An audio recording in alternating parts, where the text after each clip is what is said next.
പഠന ക്യാമ്പിൽ സമർപ്പിത യൗവനം എന്ന വിഷയം അവതരിപ്പിച്ചുകൊണ്ട് യുവ പണ്ഡിതൻ PMA ഗഫൂർ അതിനായി സ്നേഹാദരം ക്ഷണിക്കുന്നു.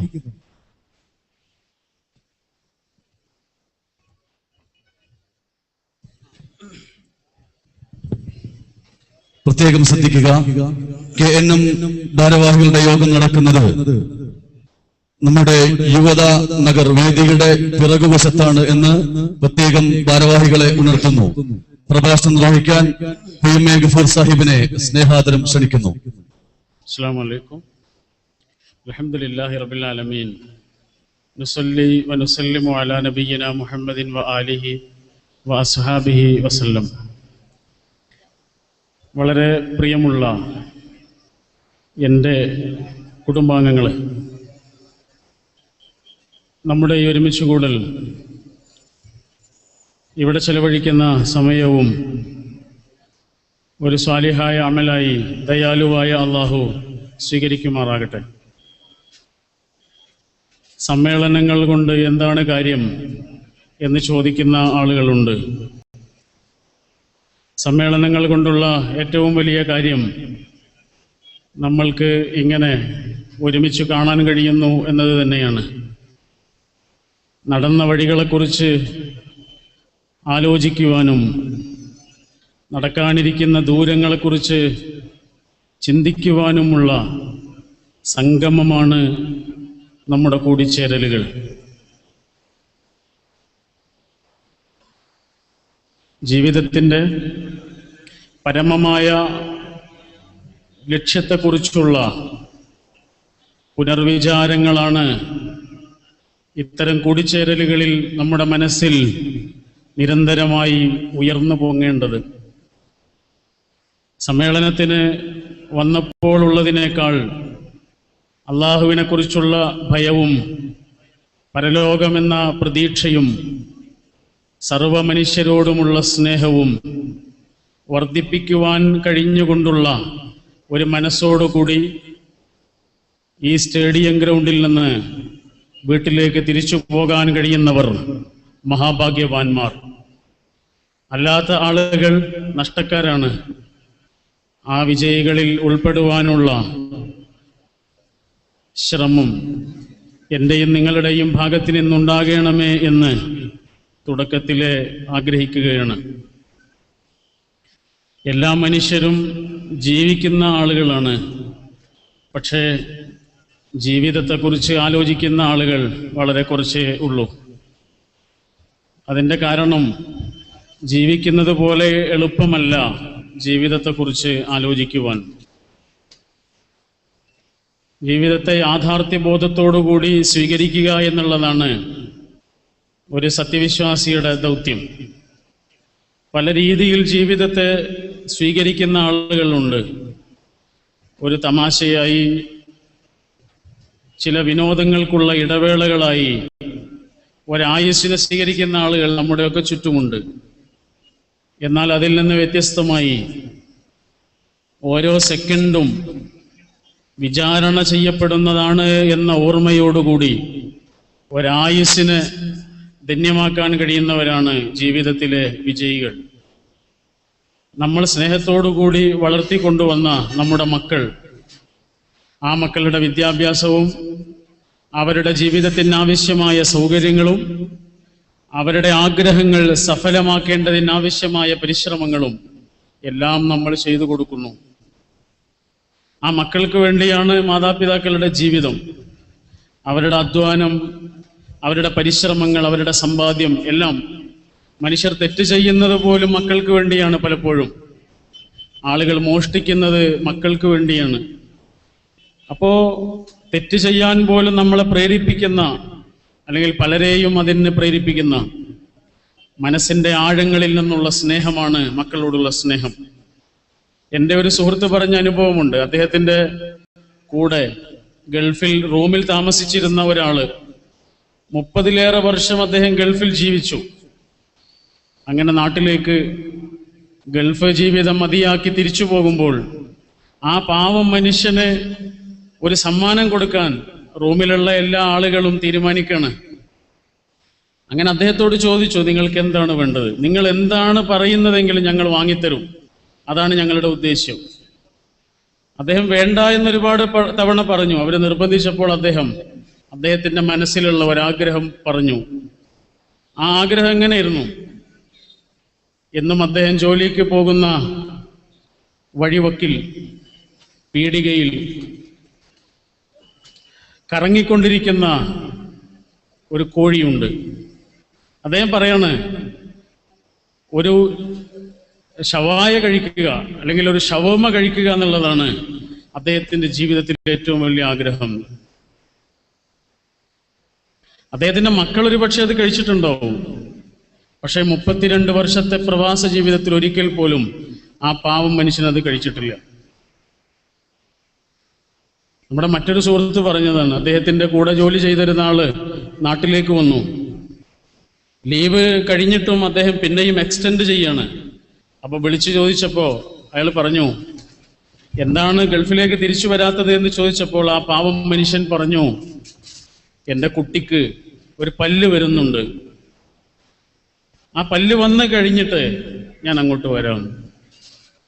ഒരു പാവം മനുഷ്യന്റെ മനസ്സിന്റെ ഉള്ളിലുള്ള ആഗ്രഹമാണത്. ആ കുട്ടിക്ക് വേണ്ടിയാണ് അയാൾ ജീവിക്കുന്നത്. ആ കുട്ടിയെ ഇനി എന്നാണ് അയാൾ കാണുക എന്ന് വർഷങ്ങൾ എടുക്കും അതിന്. മക്കൾക്ക് വേണ്ടിയുള്ള ഒരാളുടെ ജീവിതം, അധ്വാനം. ശരി, ആ മകൻ അല്ലെങ്കിൽ ആ മകൾ വളർന്നു വന്ന് ഒരു ജോലിയിലൊക്കെ ആയി ഒരു ശമ്പളക്കാരായി തീർന്നതിന് ശേഷം ഈ വാപ്പയെയും ഈ ഉമ്മയെയും അല്ലെങ്കിൽ ഈ അച്ഛനെയും ഈ അമ്മയെയും ആ മക്കൾ ഒന്ന് തിരിഞ്ഞു നോക്കുക പോലും ചെയ്യുന്നില്ല എങ്കിൽ, ആ ഉമ്മയുടെ ആ ഉപ്പയുടെ അഭിപ്രായങ്ങൾക്ക് വില കൽപ്പിക്കുന്നില്ല എങ്കിൽ, ഒരു തീരുമാനത്തിൽ അവരുടെ അഭിപ്രായം പരിഗണിക്കുന്നില്ല എങ്കിൽ, ആ മാതാപിതാക്കൾക്ക് എത്ര സങ്കടം ഉണ്ടാവും? അതൊരു വല്ലാത്ത സങ്കടം തന്നെയാണ്. വളരെ സ്വാതന്ത്ര്യമുള്ള ആളുകളോട് അവർ പറയും, ആ വിഷമം അവർ പങ്കുവെക്കും. കൂട്ടത്തിൽ അവരൊരു കാര്യം പറയും, അവന് അല്ലെങ്കിൽ അവള് ഇപ്പൊ ഞങ്ങൾക്കൊരു വില തരുന്നില്ല എന്ന് പറയും. അതാണ് അവർ പറയാം. എന്നാൽ ഇതേ വാക്ക് ദയാലുവായ അള്ളാഹു ഒരുപക്ഷെ എന്നെക്കുറിച്ച് അല്ലെങ്കിൽ നിങ്ങളെക്കുറിച്ച്, നമ്മിൽ പലരെ കുറിച്ചും പറഞ്ഞിട്ടുണ്ട്. അതിങ്ങനെയാണ്, വമാ ഖദറുല്ലാഹ ഹഖ്ഖ ഖദ്രിഹി. അവരുടെ ജീവിതത്തിൽ അള്ളാഹുവിനെ കൊടുക്കേണ്ട ഒരു വിലയുണ്ട്, അതവർ കൊടുക്കുന്നില്ല. അവരുടെ ജീവിതത്തിൽ അള്ളാഹുവിനെ കൊടുക്കേണ്ട ഒരു പ്രയോറിറ്റി ഉണ്ട്, ഒരു മുൻഗണനയുണ്ട്, അതവർ കൊടുക്കുന്നില്ല. ഇതാരെക്കുറിച്ചാണ് പറഞ്ഞത്? ഞാൻ തീർച്ചയായും മനസ്സിലാക്കുന്നു ഇത് എന്നെ കുറിച്ചാണ് എന്ന്. അല്ലേ? എല്ലാ ദിവസവും പത്രം വായിക്കുന്ന ആളുകളായിരിക്കും നമ്മൾ. പക്ഷെ എല്ലാ ദിവസവും ഖുർആൻ പാരായണം ചെയ്യുന്ന ആളുകൾ എത്രയുണ്ട്? മൊബൈൽ ഫോണിൽ നമുക്കിഷ്ടമുള്ള ആളുകളോട് മണിക്കൂറുകൾ നേരം നമ്മൾ സംസാരിക്കും. പക്ഷേ നമ്മുടെ നിസ്കാരങ്ങൾ എത്ര പെട്ടെന്നാണ് തീർന്നു പോകുന്നത്. നമ്മുടെ പ്രാർത്ഥനയുടെ സമയം അതിലേറെ വേഗം തീർന്നു പോകുന്നു. എന്തേ അള്ളാഹുവിനോടൊന്നും പറയാനില്ലേ? നമ്മുടെ പ്രിയപ്പെട്ട സുഹൃത്തിനോട് മണിക്കൂറുകൾ നേരം സംസാരിക്കുന്നു. എന്നാൽ അതിലേറെ ഉള്ളു തുറന്ന് മനസ്സിന്റെ ആഴങ്ങളിൽ നിന്നുള്ള പ്രതീക്ഷകളും പ്രത്യാശകളും പശ്ചാത്താപവും പങ്കുവെക്കേണ്ട സാന്നിധ്യമാണ് അള്ളാഹുവിന്റെ സാന്നിധ്യം. പക്ഷെ ആ സാന്നിധ്യം നമ്മെ ഒട്ടും മനസ്സ് തുറന്ന് ആലോചിപ്പിക്കുന്ന വിധത്തില് നമ്മുടെ ഹൃദയത്തെ സ്പർശിക്കുന്നില്ല എങ്കിൽ, നേരത്തെ ഇവിടെ പരാമർശിക്കപ്പെട്ട ആ ഈമാൻ എങ്ങനെയാണ് ഞാനും നിങ്ങൾ സ്വീകരിച്ചത് എന്ന ആലോചനയാണ് അവിടെ പ്രധാനം. അത് വിശ്വാസമായിട്ടാണ് നമ്മൾ സ്വീകരിച്ചതെങ്കിൽ ഇത്രയൊക്കെ കാണൂ. വിശ്വാസമല്ല ഈമാൻ. ഈമാൻ എങ്ങനെയാണ് വിശ്വാസമാവുക? ഞാൻ ഇവിടെ നിന്ന് പ്രസംഗിക്കുന്നുണ്ട് എന്നുള്ളത് വിശ്വാസമാണോ, ഉറപ്പാണോ? നമ്മൾ പറയും അത് ഉറപ്പാണ്. നമ്മുടെ പിറകിൽ ഇത്രയും പ്രഗത്ഭരായ ആളുകൾ ഇരിക്കുന്നു, അവരിവിടെ ഇരിക്കുന്നുണ്ട് എന്നുള്ളത് വിശ്വാസമാണോ, ഉറപ്പാണോ? നമ്മൾ പറയും അത് വിശ്വാസമല്ല, ഉറപ്പാണ്. എനിക്കും നിങ്ങൾക്കും വിശ്വാസമുണ്ട് എന്നുള്ളത്, നമ്മൾ ഈ കാണുന്നതൊക്കെ സത്യമാണ് എന്നത് വിശ്വാസമാണോ, ഉറപ്പാണോ? നമ്മൾ പറയും അത് ഉറപ്പാണ്.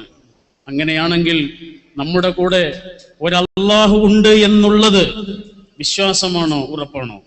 ഉറപ്പാണത്. അത് വിശ്വാസമല്ല. വിശ്വാസം എന്നൊരർത്ഥം അതിനുണ്ടാകാം, പക്ഷെ നമുക്കത് വേണ്ട. സ്വലാത്ത് എന്ന പദത്തിന് ഒരർത്ഥമുണ്ട്, പക്ഷെ ഖുർആൻ ഇറങ്ങിയപ്പോൾ ആ അർത്ഥം മാറി. സക്കാത്ത് എന്ന പദത്തിനൊരർത്ഥമുണ്ട്, പക്ഷെ ഖുർആൻ ഇറങ്ങിയപ്പോൾ ആ അർത്ഥം മറ്റൊന്നായി മാറി. ഹജ്ജ് എന്ന പദത്തിന്റെ അർത്ഥം ലക്ഷ്യമെന്നാണ്, എയിം എന്നാണ്. പക്ഷെ ഖുർആൻ ഇറങ്ങിയപ്പോൾ അതിന്റെ അർത്ഥം മാറിയില്ലേ? അങ്ങനെയാണെങ്കിൽ ഈമാൻ എന്ന പദത്തിന്റെ ആശയമാണ് നമ്മൾ പുനരാവിഷ്കരിക്കേണ്ടത്. എന്റെയും നിങ്ങളുടെയും സ്വകാര്യവും പരസ്യവുമായ ജീവിത വഴികൾ മുഴുവനും സ്വാധീനിക്കുന്ന, ശുദ്ധീകരിക്കുന്ന, വിശുദ്ധമാക്കുന്ന മനസ്സിന്റെ ഉള്ളറകളിലേക്ക് വജ്ര വെളിച്ചം പോലെ തുളച്ചു കയറുന്ന ഈമാനിന്റെ സ്വാധീനമാണ് ഞാനും നിങ്ങളും തിരിച്ചു പിടിക്കേണ്ടത്.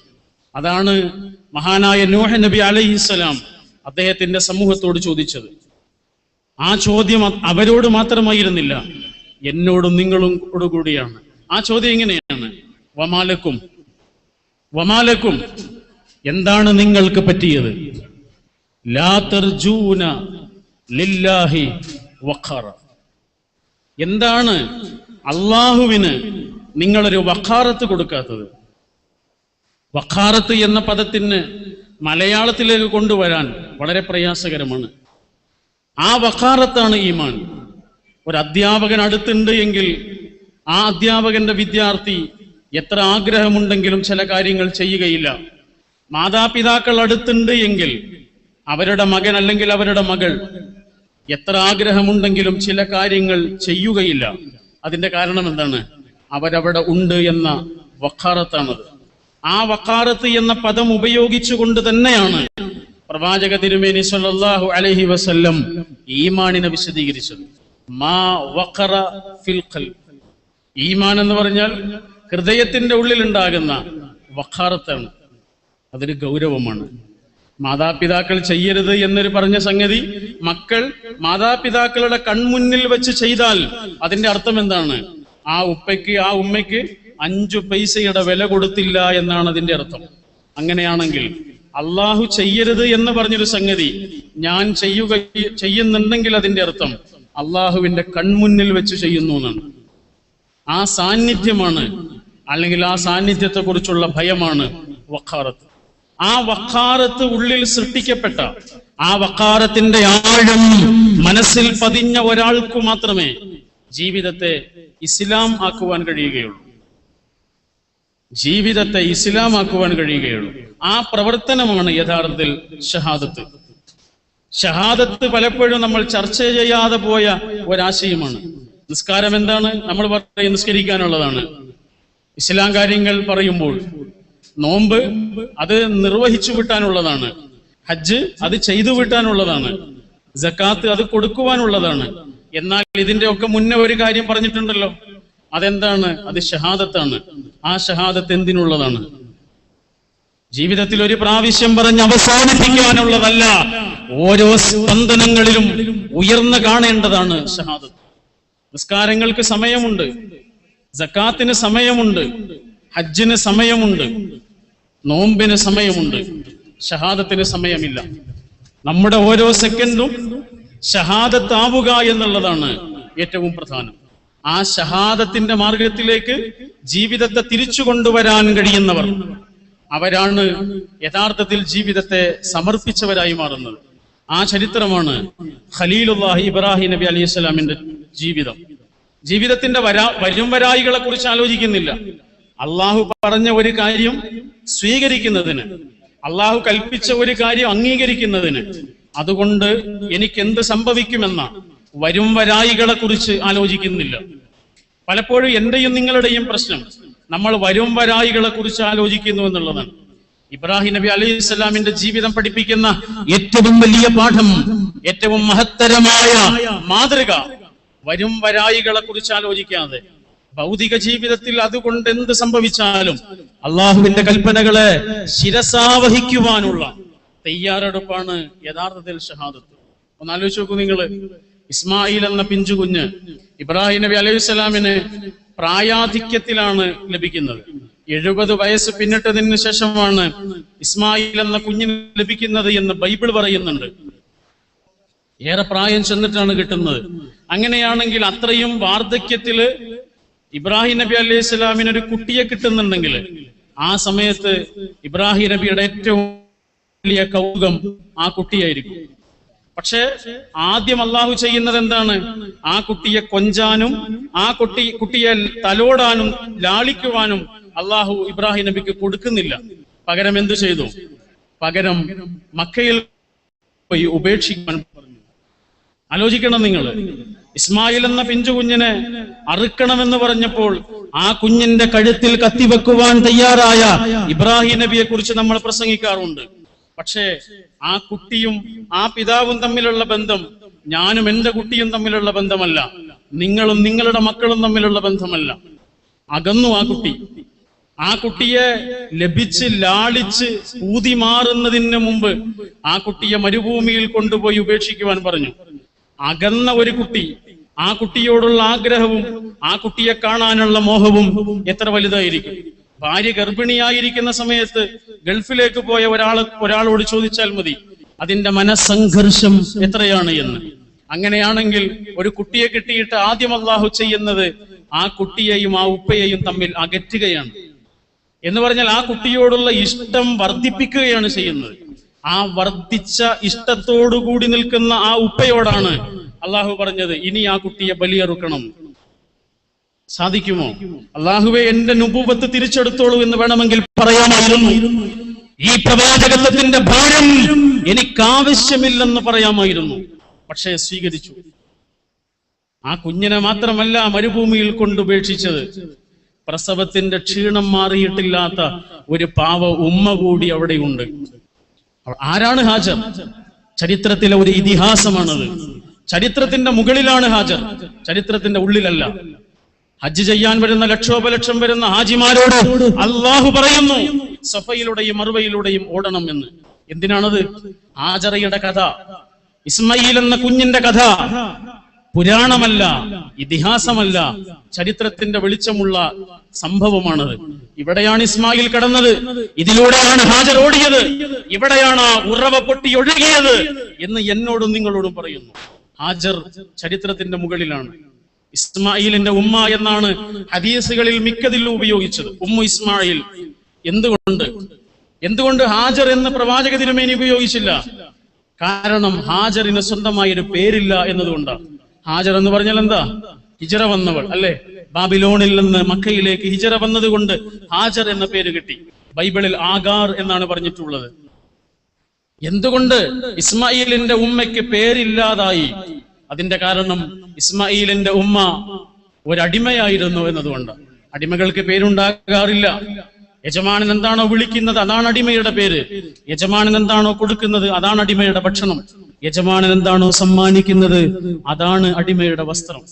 പക്ഷേ 5000-ലേറെ കൊല്ലങ്ങൾക്ക് മുമ്പ് ബാബിലോണിൽ ജീവിച്ചിരുന്ന വെറുമൊരു കാപ്പിരി പെണ്ണ്, വെറുമൊരു അടിമ സ്ത്രീ, ലക്ഷോപലക്ഷം വരുന്ന കോടാനുകോടി വരുന്ന വിശ്വാസി ഹൃദയങ്ങളുടെ മുഴുവനും ആവേശമായി ചരിത്രത്തിന്റെ ഇങ്ങേ തലക്കൽ ജീവിക്കുന്ന എന്റെയും നിങ്ങളുടെയും പോലും മനസ്സിന്റെ പുളകമായി തീരുന്ന ആവേശമാണ് ഹാജർ.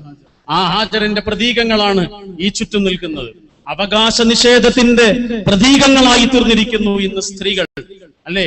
ഡൽഹിയിലെ ചത്വരങ്ങളിൽ ലക്ഷോപലക്ഷം വരുന്ന വിദ്യാർത്ഥികൾ ഒരുമിച്ചുകൂടി ബസ്സിൽ മാനഹാനിക്ക് വിധേയയായ ആ സഹോദരിക്ക് വേണ്ടി പോരാടുകയാണ്. ISMന്റെ ഈ സമ്മേളനം ഡൽഹിയിൽ പോരാടിക്കൊണ്ടിരിക്കുന്ന ആ വിദ്യാർത്ഥി കൂട്ടങ്ങൾക്ക് ഐക്യദാർഢ്യം പ്രഖ്യാപിക്കേണ്ട സമ്മേളനമാണ്. ഹാജറിന്റെ പ്രതീകമാണ് ഹാജർ. ഈ സ്ത്രീകൾ ഹാജറിന്റെ പ്രതീകമാണ്. ശരി, ഇബ്രാഹിം കുടുംബത്തിന്റെ ചരിത്രം നമ്മൾ അയവിറക്കിയത് സമർപ്പിതമായൊരു മനസ്സിന്റെ ഉദാഹരണമാണത്. വരും വരായികളെ കുറിച്ച് ആലോചിക്കാതെ അള്ളാഹുവിന്റെ തീരുമാനങ്ങളെ, അള്ളാഹുവിന്റെ ആജ്ഞകളെ സ്വീകരിക്കുവാനുള്ള തയ്യാറെടുപ്പിന്റെ പേരാണത്. ജീവിതത്തിന്റെ ലക്ഷ്യവും അതാണ്. എന്താണ് ജീവിതത്തിന്റെ ലക്ഷ്യം? എന്താണ് ജീവിതത്തിന്റെ സമ്പാദ്യം? നമ്മളൊക്കെ ആലോചിക്കാറുണ്ട്, എന്താണ് സമ്പാദ്യം, എന്താണ് എന്റെ സമ്പാദ്യം? എന്റെ സമ്പാദ്യം എന്താണ് എന്ന് ഞാൻ ആലോചിക്കുന്നതിലേറെ മറ്റുള്ളവർ എന്നോട് ചോദിക്കുന്നുണ്ട്, നിങ്ങളോട് ചോദിക്കുന്നുണ്ട്. കുറച്ചു കാലം ഗൾഫിലൊക്കെ ജീവിച്ച ആൾക്കാണെങ്കിൽ ഈ ചോദ്യം നല്ലോണം കേൾക്കേണ്ടി വരും. എന്താണ് സമ്പാദ്യമെന്ന്? ഇത് ഏത് സമ്പാദ്യത്തെ കുറിച്ചാണ് സഹോദരങ്ങളെ? ഇത് നമ്മുടെ സമ്പാദ്യത്തെ കുറിച്ചല്ല. എന്നോട് എന്താണ് സമ്പാദ്യമുള്ളത് എന്ന് ഒരാൾ ചോദിച്ചാൽ അതിന്റെ അർത്ഥം ഞാൻ എനിക്ക് വേണ്ടി എന്ത് ചെയ്തു എന്നല്ല, എന്നെ ആശ്രയിച്ച് ജീവിക്കുന്നവർക്ക് വേണ്ടി ഞാൻ എന്ത് ചെയ്തു എന്നാണ്, അല്ലെ? അങ്ങനെയാണെങ്കിൽ അള്ളാഹു ഒരു ചോദ്യം ചോദിക്കുന്നുണ്ട്, അതും ഇതേ ചോദ്യമാണ്. വൽതൻദുർ നഫ്സുൻ മാ ഖദ്ദമത് ലിഗദിൻ. ഓരോ ആളും ആലോചിക്കട്ടെ, തിരിഞ്ഞു നിന്ന് ഒന്ന് ചിന്തിക്കട്ടെ, എന്താണ് നാളേക്ക് വേണ്ടി സമ്പാദിച്ചത്. അത് നമ്മൾക്ക് വേണ്ടിയുള്ള സമ്പാദ്യമാണ്, മറ്റൊരാൾക്ക് വേണ്ടിയുള്ള സമ്പാദ്യമല്ല. അമലു സ്വാലിഹകളാണ് ജീവിതത്തിന്റെ നേട്ടം, അമലുകളല്ല. അള്ളാഹുവിന് വേണ്ടത് അമലുകളല്ല, അള്ളാഹുവിന് വേണ്ടത് അമലു സ്വാലിഹകളാണ്. അള്ളാഹുവിന് വേണ്ടത് അമലുകളല്ല, അള്ളാഹുവിന് വേണ്ടത് അമലു സ്വാലിഹകളാണ്. ഒരേ സൊഫിൽ 10 ആളുകൾ നിസ്കരിക്കുന്നുണ്ടാവും. ആ 10 ആളുകൾ ഒരേ പ്രവർത്തനമാണ് ചെയ്യുന്നത്. പക്ഷെ ആ 10 ആളുകൾക്കും 10 കൂലിയാണ്, 10 പ്രതിഫലമാണ്. എന്താണ് കാരണം? ആ ചെയ്ത പ്രവൃത്തിക്കാണ് പ്രതിഫലമെങ്കിൽ ആ 10 ആളുകൾക്ക് ഒരേ പ്രതിഫലം കിട്ടണം. പക്ഷെ ചെയ്ത പ്രവൃത്തിക്കല്ല പ്രതിഫലം, ആ ചെയ്തപ്പോഴുള്ള മനസ്സിനാണ് പ്രതിഫലം. അതാണ് അമലു സ്വാലിഹ്. ആയിഷ റളിയല്ലാഹു അൻഹയുടെ ഒരു ഖൗലുണ്ട്, ആത്മാർത്ഥത ഉള്ളവന് കുറച്ച് അമലുകൾ മതിയെന്ന്. ആത്മാർത്ഥത ഉള്ള ആൾക്ക് കുറച്ച് അമലുകൾ മതി. എങ്കിൽ നമ്മുടെ പ്രവർത്തനങ്ങളെ അമലുകൾ എന്ന പദവിയേക്കാളേറെ അമലു സ്വാലിഹ് ആകാൻ എത്ര പരിശ്രമം നമ്മുടെ ഭാഗത്ത് നിന്നുണ്ടായി എന്ന് ഞാനും നിങ്ങളും ആലോചിക്കേണ്ടതാണ്. അമലുകളാണുള്ളത്. ഇപ്പൊ ഞാനൊരു കാര്യം ചെയ്താൽ നിങ്ങൾ എന്നെ വന്ന് അഭിനന്ദിക്കുന്നു, ഉഷാറായി എന്ന് പറയുന്നു. പക്ഷെ എനിക്കറിയാം അതെത്രമേൽ നന്നായിട്ടുണ്ട് എന്ന്. അപ്പൊ നമ്മുടെ ഒരു അമല് സ്വാലിഹ് ആകണമെങ്കിൽ അത് നമ്മൾ തന്നെ വിചാരിക്കണം, വേറൊരാൾക്കും കഴിയാത്തതാണ്. നമ്മൾ തന്നെ വിചാരിക്കണം നമ്മുടെ അമല് എത്രമേൽ അമല് സ്വാലിഹ് ആയിട്ടുണ്ട് എന്ന്. ശരി, ഈ 3 കാര്യങ്ങളാണ്. ഒന്ന്, അള്ളാഹുവിനെ കുറിച്ച് നമ്മുടെ മനസ്സിലുള്ള വിചാരം, അത് വിശ്വാസം എന്നതിന്റെ അപ്പുറത്തേക്ക് ഉറപ്പ് എന്ന ഒരാശയത്തിലേക്ക് കൊണ്ടുവരാൻ നമുക്ക് കഴിഞ്ഞാൽ വല്ലാത്തൊരു ധന്യതയാണത്. അങ്ങനെ ഒന്ന് നിസ്കരിച്ചു നോക്കൂ നിങ്ങൾ. ഉറപ്പ് എന്ന ഒരാശയത്തിൽ അള്ളാഹുവിനെ മുന്നിൽ കണ്ട്, വിശ്വാസമല്ല, ഉറപ്പ് എന്ന ഒരർത്ഥത്തിൽ അള്ളാഹുവിനെ മുന്നിൽ കണ്ട് ഒന്ന് കൈകെട്ടി നോക്കൂ നെഞ്ചിൽ. ഒരു സെക്കൻഡ് പോലും നമ്മുടെ മനസ്സ് നിസ്കാരത്തിൽ പങ്കെടുക്കാതെ മാറിപ്പോവുകയില്ല. മനസ്സ് മുഴുവനും നിസ്കാരത്തിൽ ഉണ്ടാകും. എങ്കിൽ ആ ഒരു ജീവിതം എത്ര മഹത്തരമായിരിക്കും. ഉറപ്പ് എന്ന ഒരാശയത്തിൽ നിന്നുകൊണ്ട് അള്ളാഹുവിനെ സ്വീകരിക്കുമ്പോൾ ഇഷ്ടം നിറഞ്ഞ മനസ്സോടുകൂടി അള്ളാഹുവിനെ ബോധ്യപ്പെടുമ്പോൾ ഉള്ള ഒരാഹ്ലാദമുണ്ട്. ഇബ്രാഹിം നബി അലൈഹി സ്വലാമിനെ കുറിച്ച് അല്ല പറഞ്ഞ എന്താണ്? അല്ല പറഞ്ഞു ഖലീലുല്ലാഹ്, എന്റെ സുഹൃത്താണ്, അല്ലെ? അള്ളാഹുവിന്റെ സുഹൃത്ത്, അള്ളാഹുവിന്റെ സുഹൃത്ത്. എപ്പോഴാണ് ഒരു സുഹൃത്ത് ഉണ്ടാവുന്നത്? ഇഷ്ടത്തിൽ നിന്നല്ലേ അതുണ്ടാവുന്നത്? പേടിയിൽ നിന്നാണോ ഉണ്ടാകുന്നത്? അല്ല, പേടിയിൽ നിന്നല്ല. പലപ്പോഴും അള്ളാഹുവിനെ കുറിച്ചുള്ള പ്രസംഗങ്ങൾ, അള്ളാഹുവിനെ കുറിച്ചുള്ള എഴുത്തുകൾ ഈ പേടിയിൽ നിന്നാണ് പലപ്പോഴും വട്ടം കറങ്ങുന്നത്. അതിൽ നിന്നൊന്നും മാറണം. പുഞ്ചിരിച്ചുകൊണ്ട് അള്ളാഹുവിനെ കുറിച്ച് പറയാൻ കഴിയണം. അള്ളാഹുവിന്റെ ദയയെ കുറിച്ച്, ആ സ്നേഹവായ്പിനെ കുറിച്ച്, മനസ്സിന്റെ ആഴങ്ങളിൽ നിന്നുള്ള ഇഷ്ടം നമ്മൾക്ക് അള്ളാഹുവിനോട് ഉണ്ടാകണം എന്നുണ്ടെങ്കിൽ അള്ളാഹുവിന്റെ സ്നേഹത്തെ ബോധ്യപ്പെടണം. നമ്മുടെ തൊട്ട് അടുത്ത രാജ്യമായ നേപ്പാളിലെ പ്രസിദ്ധയായ സിനിമാ താരമാണ് പൂജാലാമ. പൂജാലാമ 5-6 മാസങ്ങൾക്ക് മുമ്പ് ഈ അടുത്ത് ഖത്തറിലേക്ക് ഒരു ഷൂട്ടിങ്ങിന് വേണ്ടി പോകുമ്പോ 2 മണിക്കൂർ ഫ്ലൈറ്റ് വൈകി. ആ 2 മണിക്കൂർ നേരം എയർപോർട്ടിലിരിക്കുകയാണ്. സ്വാഭാവികമായും അടുത്തിരിക്കുന്ന ഒരു ചെറുപ്പക്കാരൻ, നല്ല സുമുഖനായ സുന്ദരനായ ഒരു യുവാവ്, 27 വയസ്സ് മാത്രം പ്രായമുള്ള പൂജാലാമ ആ ചെറുപ്പക്കാരനുമായിട്ട് വളരെ പെട്ടെന്ന് സൗഹൃദത്തിലായി. നല്ല കമ്പനിയായി അവര്. ആ സൗഹൃദത്തെ എങ്ങനെ വേണമെങ്കിലും അഹമ്മദ് മുനീർ എന്ന ആ ചെറുപ്പക്കാരന് ദുരുപയോഗപ്പെടുത്താമായിരുന്നു. പക്ഷേ കിട്ടിയ സമയം മുഴുവനും പൂജാലാമ എന്ന പ്രസിദ്ധിയുടെയും സമ്പന്നതയുടെയും സൗകര്യങ്ങളുടെയും നിറകുംഭങ്ങളിൽ ജീവിക്കുന്ന പൂജാലാമ എന്ന സിനിമാ നടിയോട് അഹമ്മദ് മുനീർ സംസാരിച്ചത് ആകാശഭൂമികൾക്കിടയിലെ ഏറ്റവും നല്ല കാര്യമായിരുന്നു. അദ്ദേഹം ചോദിച്ചു, നിങ്ങൾ ചെയ്യുന്ന ഏതൊരു തെറ്റും ഏതൊരു പാപവും നിങ്ങൾക്ക് ആരിൽ നിന്നും മറച്ചു വെക്കാം? എനിക്ക് മറച്ചു വെക്കാം. ഒരേ പുതപ്പിനുള്ളിൽ കഴിയുന്ന ഭാര്യയെ അതിമനോഹരമായി പറ്റിക്കാം.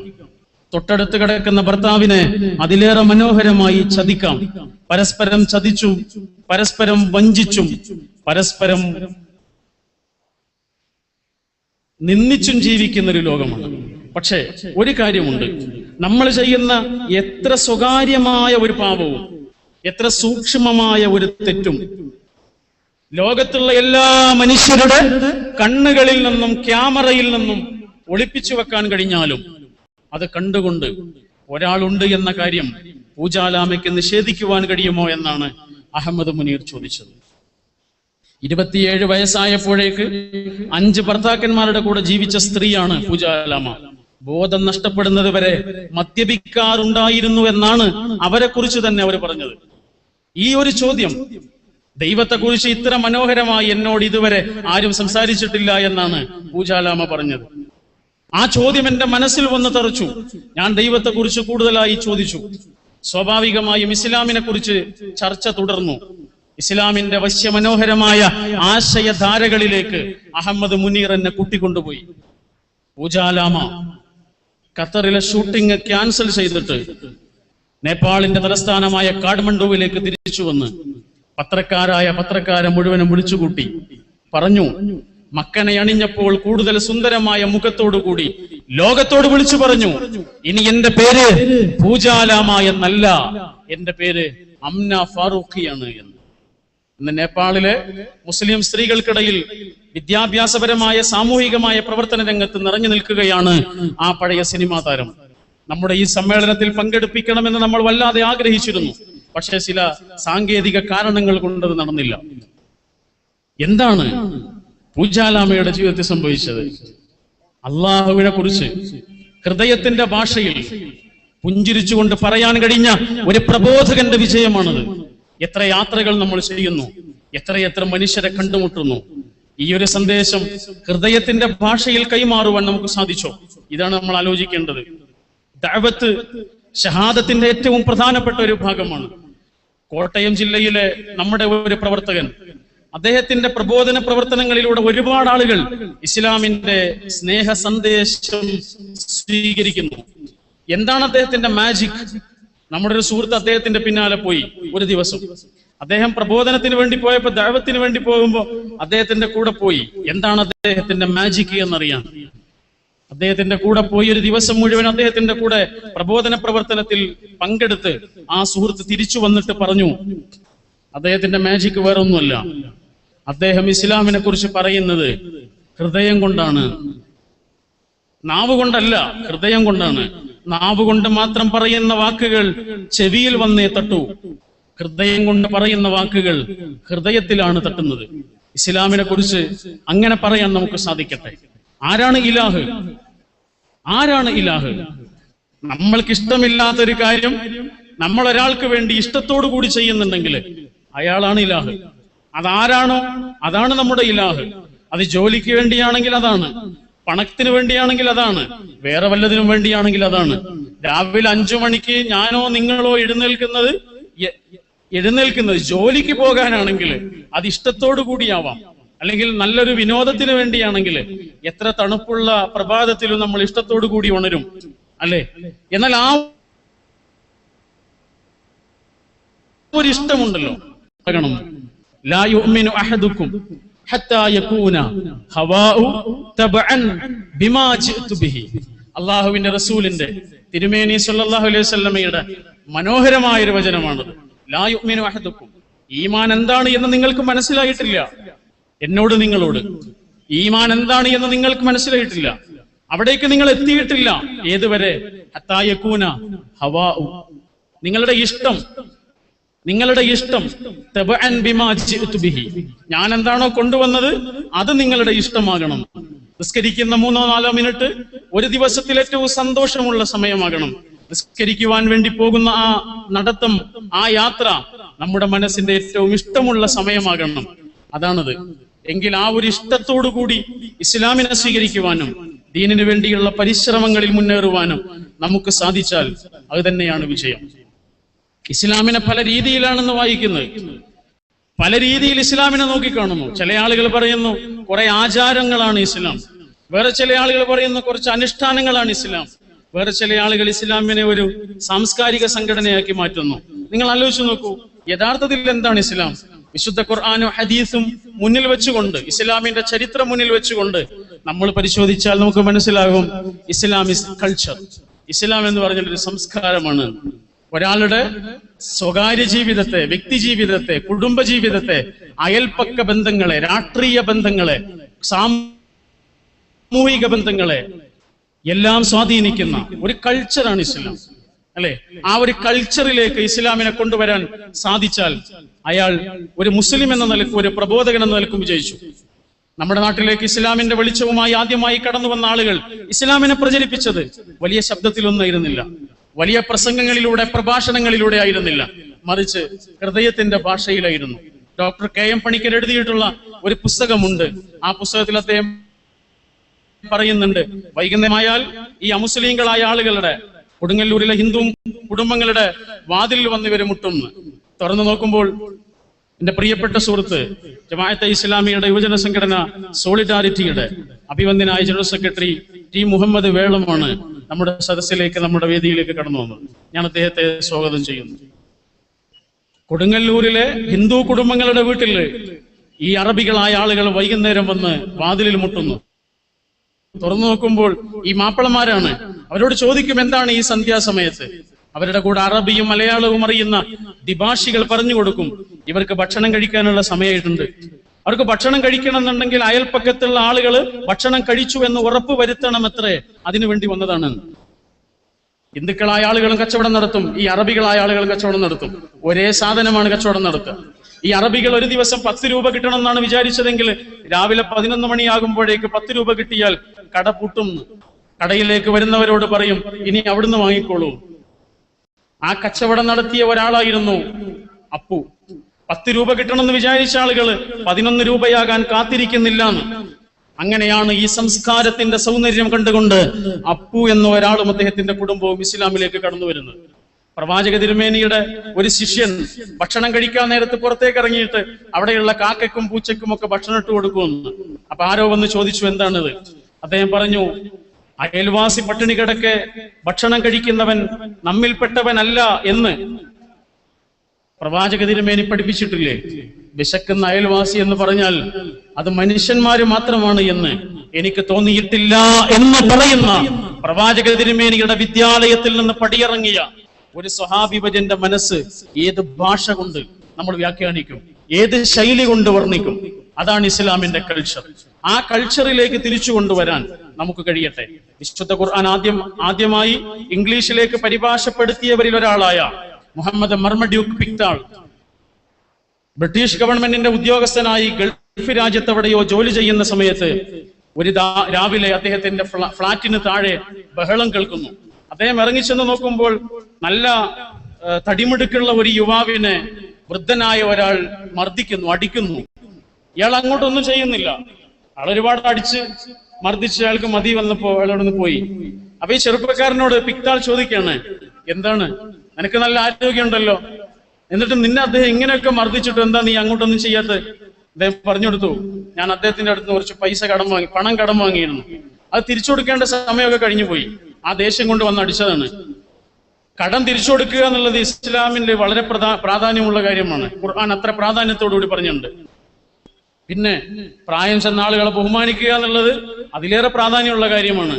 ഞാൻ അദ്ദേഹത്തെ തിരിച്ചു വല്ലതും ചെയ്താൽ ഞാൻ 2 തെറ്റുകൾ ചെയ്തവനാകും.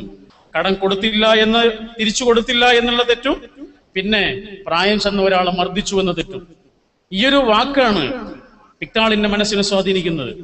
ഇസ്ലാമിനെ കുറിച്ചുള്ള അന്വേഷണങ്ങള്, പ്രവാചകനെ കുറിച്ചുള്ള അന്വേഷണങ്ങള് അദ്ദേഹത്തെ ഇസ്ലാമിൽ കൊണ്ടെത്തിച്ചു എന്ന് മാത്രമല്ല, മുഹമ്മദ് മർമഡ്യൂക്ക് പിക്താൾ എന്ന വിശ്രുതനായ എഴുത്തുകാരനും ഖുർആൻ വ്യാഖ്യാതാവുമായി ഇസ്ലാമിക ലോകം ഇന്നും ഓർക്കുന്ന പണ്ഡിത വ്യക്തിത്വമായി പിക്താൾ മാറി. 1936 കേരള മുസ്ലിം ഐക്യസംഘത്തിന്റെ 6ാമത് സമ്മേളനം തലശ്ശേരിയിൽ വെച്ച് നടന്നപ്പോൾ അതിലെ മുഖ്യ പിക്താളായിരുന്നു. ഞാൻ സൂചിപ്പിച്ചത് ഇസ്ലാമിന്റെ ഈ കൾച്ചറിലേക്ക് നമ്മുടെ സമൂഹത്തെ കൊണ്ടുവരാൻ നമുക്ക് കഴിയട്ടെ. അള്ളാഹുവിനെ കുറിച്ച്, ഇസ്ലാമിനെ കുറിച്ച് പുഞ്ചിരിച്ചുകൊണ്ട്, സമാധാനത്തോടുകൂടി, ഹൃദയത്തിന്റെ ഭാഷയിൽ പറയാൻ നമുക്ക് കഴിയട്ടെ. എവിടെയാണ് നമുക്കിത് നഷ്ടപ്പെട്ടു പോയത്? മതപ്രഭാഷണ വേദികൾ ഇന്ന് പരസ്പരമുള്ള ആക്ഷേപങ്ങളുടെയും തെറിവിളികളുടെയും പരസ്പരമുള്ള കോലാഹലങ്ങളുടെയും വേദികളായി മാറിയിരിക്കുന്നു. പൊതുജനങ്ങൾക്കൊരു ശല്യമായി മാറിയിരിക്കുന്നു. ഹൃദയത്തിന്റെ ഭാഷയിൽ സംസാരിക്കുന്നവരെ പ്രബോധന രംഗത്ത് കാണാതായിരിക്കുന്നു. ആ ഒരു സംസ്കാരത്തെ തിരിച്ചു കൊണ്ടുവരണം. ഞാൻ അവസാനിപ്പിക്കുന്നു. ഇവിടെ കൂടിയിട്ടുള്ള പ്രിയപ്പെട്ട ഈ കുടുംബാംഗങ്ങളോട് ഒരനുജൻ എന്ന നിലക്ക് പറയാനുള്ള, ആവശ്യപ്പെടാനുള്ള, അഭ്യർത്ഥിക്കുവാനുള്ള ഒരേ ഒരു കാര്യം ഇതാണ്.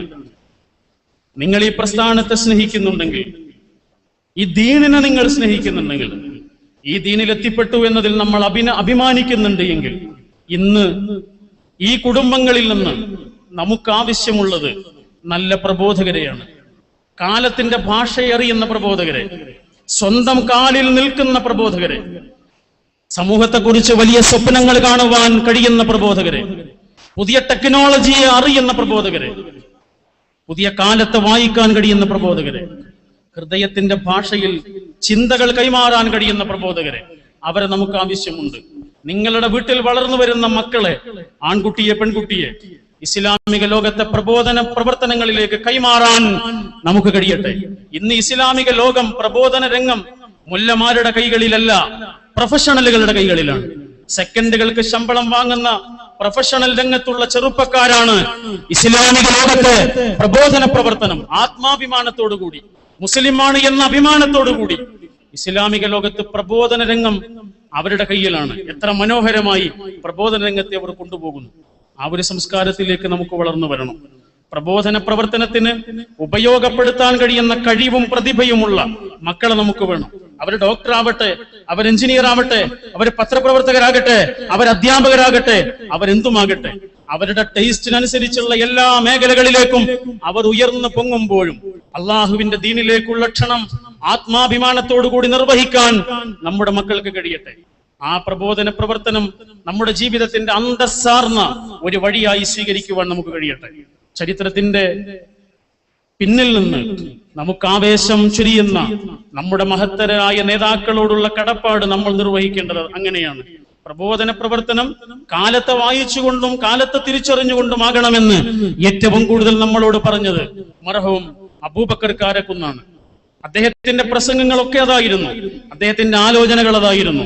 ഒരു മുഴം മുന്നിലേക്ക് ചിന്തിക്കുവാനും കാലത്തിന്റെ മുകളിലേക്ക് തളർത്തു നിന്നുകൊണ്ട് സ്വപ്നങ്ങൾ വിതറുവാനും കഴിയുന്ന പ്രബോധകരെ വേണമെന്നാണ് കാരക്കുന്ന് നമ്മളോട് പറഞ്ഞു പോയത്. ആ ജീവിതം മുഴുവനും അങ്ങനെയുള്ള പരിശ്രമങ്ങളിൽ മുഴുകി 46 വയസ്സ് ഈ ലോകത്ത് ജീവിച്ച് തീർന്നപ്പോഴേക്കും വലിയ ഇതിഹാസങ്ങൾ സൃഷ്ടിച്ചുകൊണ്ട്, വലിയ ഒരായുഷ്കാലം കൊണ്ട് നേടാൻ കഴിയുന്ന പ്രവർത്തനങ്ങൾ ചുരുങ്ങിയ യൗവനം തീർന്നു പോകുന്നതിന് മുമ്പ് ഈ ലോകത്തിൽ നിന്ന് കടന്നുപോയപ്പോഴും വലിയ സ്വപ്നങ്ങൾ നമ്മുടെ മേൽ വിതറിക്കൊണ്ടാണ് കാരക്കുന്ന് തിരിച്ചുപോയത്. 47-ാമത്തെ വയസ്സിലാണ് മുഹമ്മദ് അബ്ദുറഹിമാൻ സാഹിബ് ഈ ലോകത്തിൽ നിന്ന് കടന്നുപോയത്. അതിൽ 9 വർഷവും അദ്ദേഹം ജയിലിലുമായിരുന്നു. എത്ര കുറഞ്ഞ പ്രായമാണ്! ISM-ന്റെ ഏറ്റവും വലിയ ആവേശകരമായ മുൻഗാമികളാണ് മുഹമ്മദ് അബ്ദുറഹിമാനും മുഹമ്മദ് അബ്ദുറഹിമാന്റെ പിറകിൽ ആവേശകരമായ പിൻഗാമിയായി കടന്നു വന്ന അബൂബക്കർ കാരക്കുന്ന്. അവർ രണ്ടുപേരും നമ്മളോട് പറഞ്ഞത് തോൽക്കേണ്ടി വന്നേക്കാം, പക്ഷേ ഒരാളുടെ മുന്നിലും നട്ടെല്ല് വളക്കരുത് എന്നാണ്. ഒരാളുടെ മുന്നിലും അഭിമാനം പണയപ്പെക്കരുത് എന്നാണ്.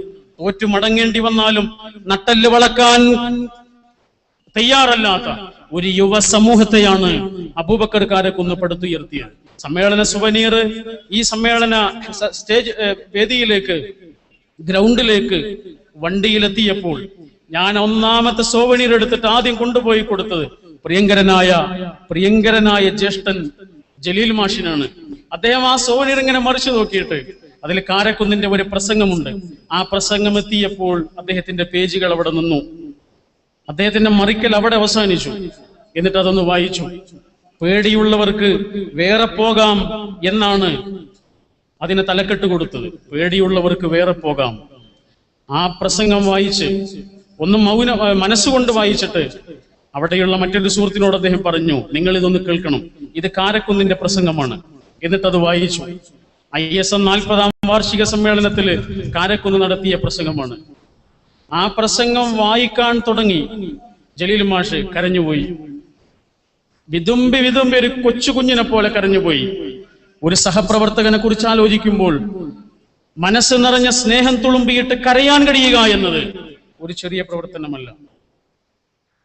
അനുയായികൾക്ക് പകരം അനിയന്മാരെ ഉണ്ടാക്കിയ ആളുകളാണ് കാരക്കുന്നും ജലീൽ മാഷും പ്രിയങ്കരനായ മുജീബുർ റഹ്മാൻ കിനാലൂരും. അനുയായികളെ അല്ല അവരുണ്ടാക്കിയത്, അനിയന്മാരെയാണ് ഉണ്ടാക്കിയത്. നമ്മുടെ ചരിത്രത്തിന്റെ മുൻഗാമികൾ നമ്മുടെ മുന്നിലെ എന്നും ആവേശമാകട്ടെ. അവരുടെ ജീവിതത്തിന്റെ നേട്ടങ്ങളെ കുറിച്ചല്ല അവർ സ്വപ്നം കണ്ടത്, ഒരു വലിയ സമൂഹത്തെ കുറിച്ചാണ്.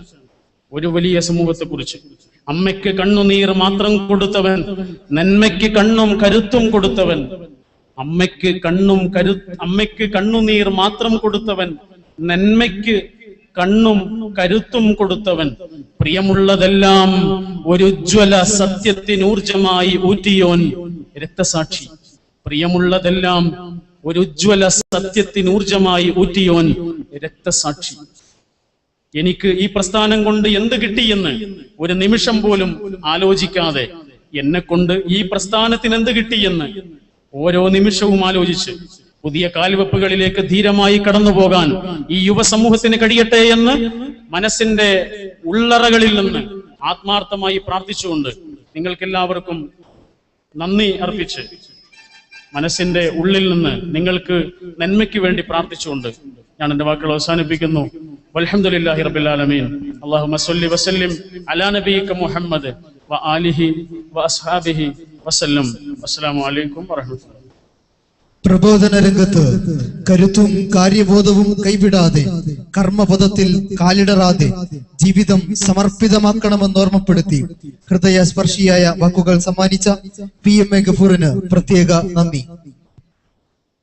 പഠന സെഷനിൽ എടുത്തതായി നവോത്ഥാനം, ആദർശം, പ്രസ്ഥാനം എന്ന വിഷയം അവതരിപ്പിച്ചുകൊണ്ട് നമ്മോട് സംസാരിക്കാൻ ഇസ്ലാഹി ആദർശ പ്രതിരോധ നിരയിലെ മുന്നണി പോരാളിയും അക്ഷര വൈഭവത്തിന്റെ യുവശബ്ദവും ഇസ്ലാഹി കേരളത്തിന്റെ പ്രോജ്വല വാഗ്മിയുമായ അബ്ദുൽ ലത്തീഫ് കരിമ്പിലാക്കലിനെ സ്നേഹാദരം ക്ഷണിക്കുന്നു.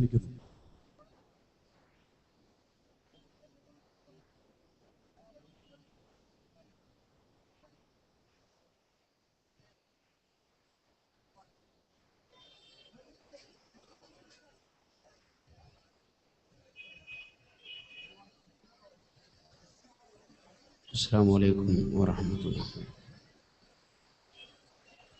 بسم الله الرحمن الرحيم. الحمد لله رب العالمين، والعاقبة للمتقين، فلا عدوان إلا على الظالمين. وصلى الله وسلم على خير خلقه ورسوله محمد وآله وصحبه أجمعين،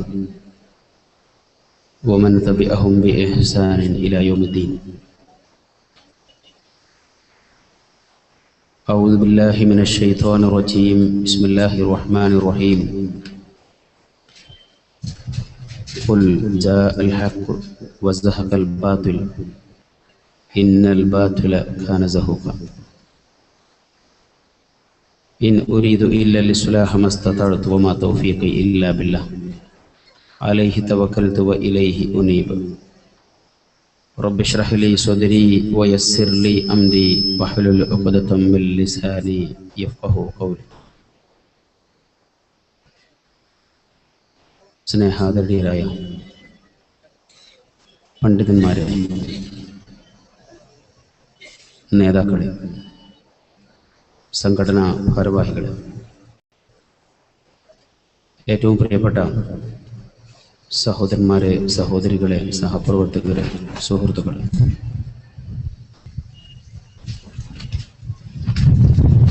ISM എന്ന ഇസ്ലാഹി യുവ നിരയ്ക്ക് 45 വയസ്സ് പൂർണ്ണമാകുന്ന ഈ സന്ദർഭത്തിൽ ഈ ചെറുപ്പക്കാരുടെ വിളി കേട്ടുകൊണ്ട് കേരളത്തിൻ്റെ അഷ്ടദിക്കുകളിൽ നിന്നും ഒഴുകിയെത്തിയിരിക്കുന്ന, ഇപ്പോഴും എത്തിക്കൊണ്ടിരിക്കുന്ന പതിനായിരക്കണക്കിന് പ്രവർത്തകരോട് ചില കാര്യങ്ങൾ സംസാരിക്കണമെന്നാണ് സംഘാടകർ ആവശ്യപ്പെട്ടിട്ടുള്ളത്. ഈ സമ്മേളനം അതിൻ്റെ ആലോചനകൾ നടക്കുമ്പോൾ മുജാഹിദ് പ്രസ്ഥാനത്തിൻ്റെ ഐതിഹാസികമായ സംസ്ഥാന സമ്മേളനം അടുത്ത ഡിസംബറിൽ നടക്കേണ്ടതിൻ്റെ മുന്നോടിയായി എല്ലാ ഘടകങ്ങളുടെയും സാന്നിധ്യത്തിൽ മേൽനോട്ടത്തിൽ നടക്കേണ്ടുന്ന സമ്മേളനങ്ങളുടെ ഭാഗമായുള്ള ഒരു ഉപസമ്മേളനം മാത്രമാണ് യഥാർത്ഥത്തിൽ ഇതിൻ്റെ സംഘാടകർ ആലോചിച്ചത്.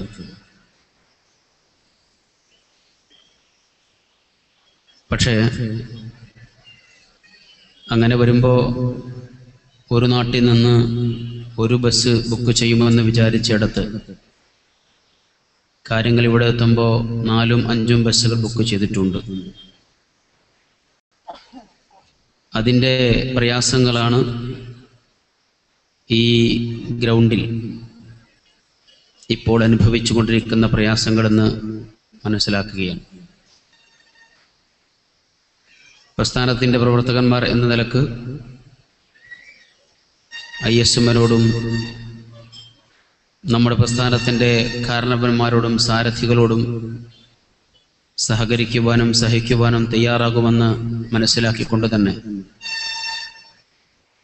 ഈ പരിമിതികളിൽ നിങ്ങളോടുള്ള പ്രയാസം പങ്കുവെച്ചുകൊണ്ട് ഞാൻ എൻ്റെ വിഷയത്തിലേക്ക് വരട്ടെ.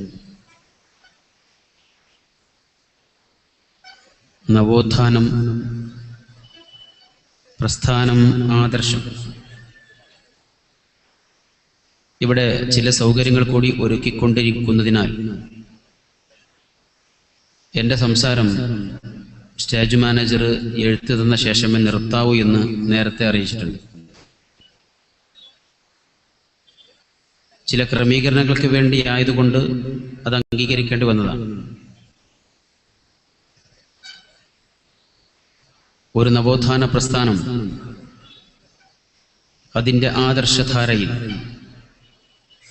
അണമുറിയാത്ത ഒഴുക്കായി അതിൻ്റെ യൗവനം തുടിച്ചു നിൽക്കുന്നത് നമ്മുടെ നേർക്കുനേരെ കാണുകയാണ്, അറിയുകയാണ്, അനുഭവിക്കുകയാണ്.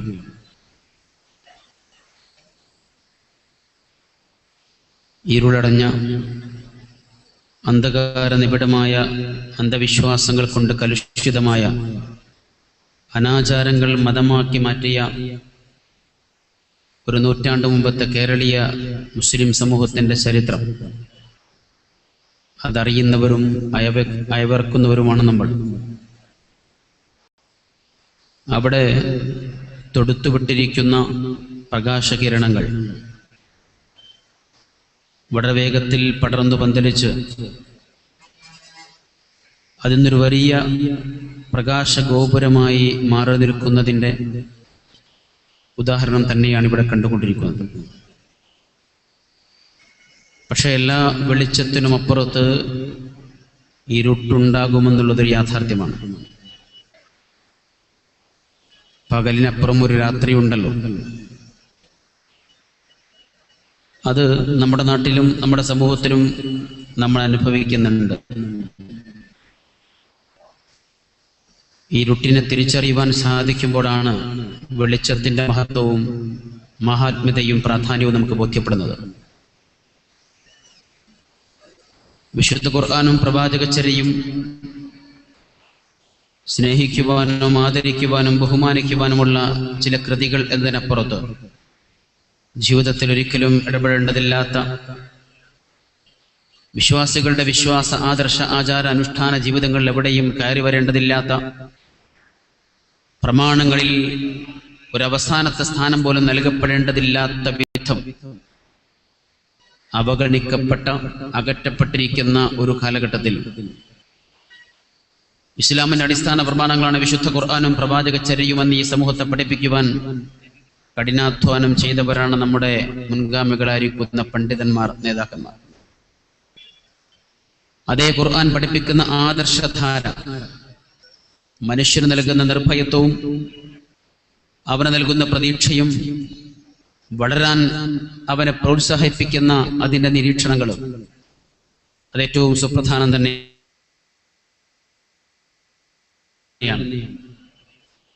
അത് വിശുദ്ധ ഖുർആനിന്റെ വെളിച്ചത്തിലേക്ക് കടന്നു വന്നിരിക്കുന്ന ആളുകൾക്ക് ലഭിച്ചിരിക്കുന്നത് നിർഭയത്വപൂർണമായിരിക്കുന്ന ഒരു ജീവിതമാണ്. ഈ ഭൂമിയിൽ ജീവിക്കുമ്പോൾ പടച്ച റബ്ബിനപ്പുറത്ത് നമുക്കാരെയും ഭയപ്പെടേണ്ടതില്ലാത്ത, പ്രത്യേകിച്ച് അദൃശ്യമായി അഭൗതികമായി ഒരു ശക്തിയെയോ ഒരു വ്യക്തിയെയോ മനസ്സിൽ പോലും ആശങ്കയോടെ കാണേണ്ടതില്ലാത്ത അത്രയും ശക്തമായ നിർഭയത്വത്തിന്റെ ഉടമകളായി മാറുവാൻ നമുക്ക് സാധിച്ചു എന്നുള്ളതാണ്. നമ്മുടെ മുൻഗാമികൾ അവർ തുടക്കം കുറിച്ചിരിക്കുന്ന ആദർശ പ്രബോധനത്തിന് 1.25 നൂറ്റാണ്ടിലധികം പഴക്കമുണ്ട്. എന്നാൽ അതിന്റെ സംഘടിതമായ ശ്രമങ്ങൾക്ക് 90 വർഷം പൂർത്തിയായി കഴിഞ്ഞു. ഇത് രണ്ടുമല്ലാത്ത ഒരു നൂറ്റാണ്ടിനെ കുറിച്ച് ആലോചിക്കുന്നവർ അതിനുവേണ്ടിയുള്ള ചില സൗകര്യങ്ങൾ ചെയ്തുകൊണ്ടിരിക്കുമ്പോൾ അതൊരു അനുശോചന യോഗമായി മാറുമോ എന്ന ആശങ്കയിൽ അവിടെയും ഇവിടെയും ഒക്കെ കേട്ടുകൊണ്ടിരിക്കുന്ന ചില സംഗതികൾ നമുക്കറിയാവുന്നതാണ്. നമ്മൾ ആലോചിക്കേണ്ടത്, നവോത്ഥാനത്തെക്കുറിച്ച് പറയുമ്പോൾ അത് പറയാൻ, അത് അയവിറക്കാൻ, അത് സമൂഹത്തിന് ഇനിയും പകർന്നു കൊടുക്കുവാൻ സാധ്യതയും സാഹചര്യമുള്ളവരാരെന്ന തിരിച്ചറിവുണ്ടാവണം. മുജാഹിദ് പ്രസ്ഥാനം മുന്നോട്ട് വെച്ചിരിക്കുന്ന നവോത്ഥാന ധാര ഒരു ഭാഗം ആദർശത്തിൻ്റെതാണ്, ആചാര അനുഷ്ഠാനങ്ങളുടേതാണ്, ജീവിത രീതികളുടേതാണ്. നേരത്തെ സഹപ്രവർത്തകൻ ഗഫൂർ സൂചിപ്പിച്ച പോലെ നമ്മുടെ ജീവിതത്തിന്റെ മുച്ചൂടും മാറ്റിമറിക്കേണ്ടുന്ന സുപ്രധാനമായിരിക്കുന്ന കാര്യങ്ങളെക്കുറിച്ച് തന്നെയാണ് നവോത്ഥാനത്തിന് സംസാരിക്കാനുണ്ടായിരുന്നത്. അതോടൊപ്പം ഈ രാജ്യം ഓരോ നിമിഷങ്ങളെയും തിരിച്ചറിഞ്ഞ് ബാധ്യതകൾ നിർവഹിക്കുവാൻ ഈ പ്രസ്ഥാന സാരഥികൾ സമൂഹത്തെ പഠിപ്പിച്ചിട്ടുണ്ട്. അതുകൊണ്ടാണ് ഇന്ത്യൻ സ്വാതന്ത്ര്യ സമരത്തിന്റെ മുന്നണി പോരാളികളായി കേരളീയ സമൂഹത്തിന്റെ മുമ്പിൽ ഉറച്ചു നിൽക്കുവാൻ അഭിമാനത്തോടെ എന്നുമെന്നും ആ ഒരു തലത്തിലേക്ക് കടന്നു പോകുവാൻ നമ്മുടെ മുൻഗാമികളായ സാരഥികൾക്ക് സാധിച്ചത്. ഇന്ത്യൻ സ്വാതന്ത്ര്യ സമരത്തിന്റെ ചരിത്രം പരതുമ്പോൾ അങ്ങകലെ മഹാത്മജിയുടെ, നെഹ്റുവിന്റെ,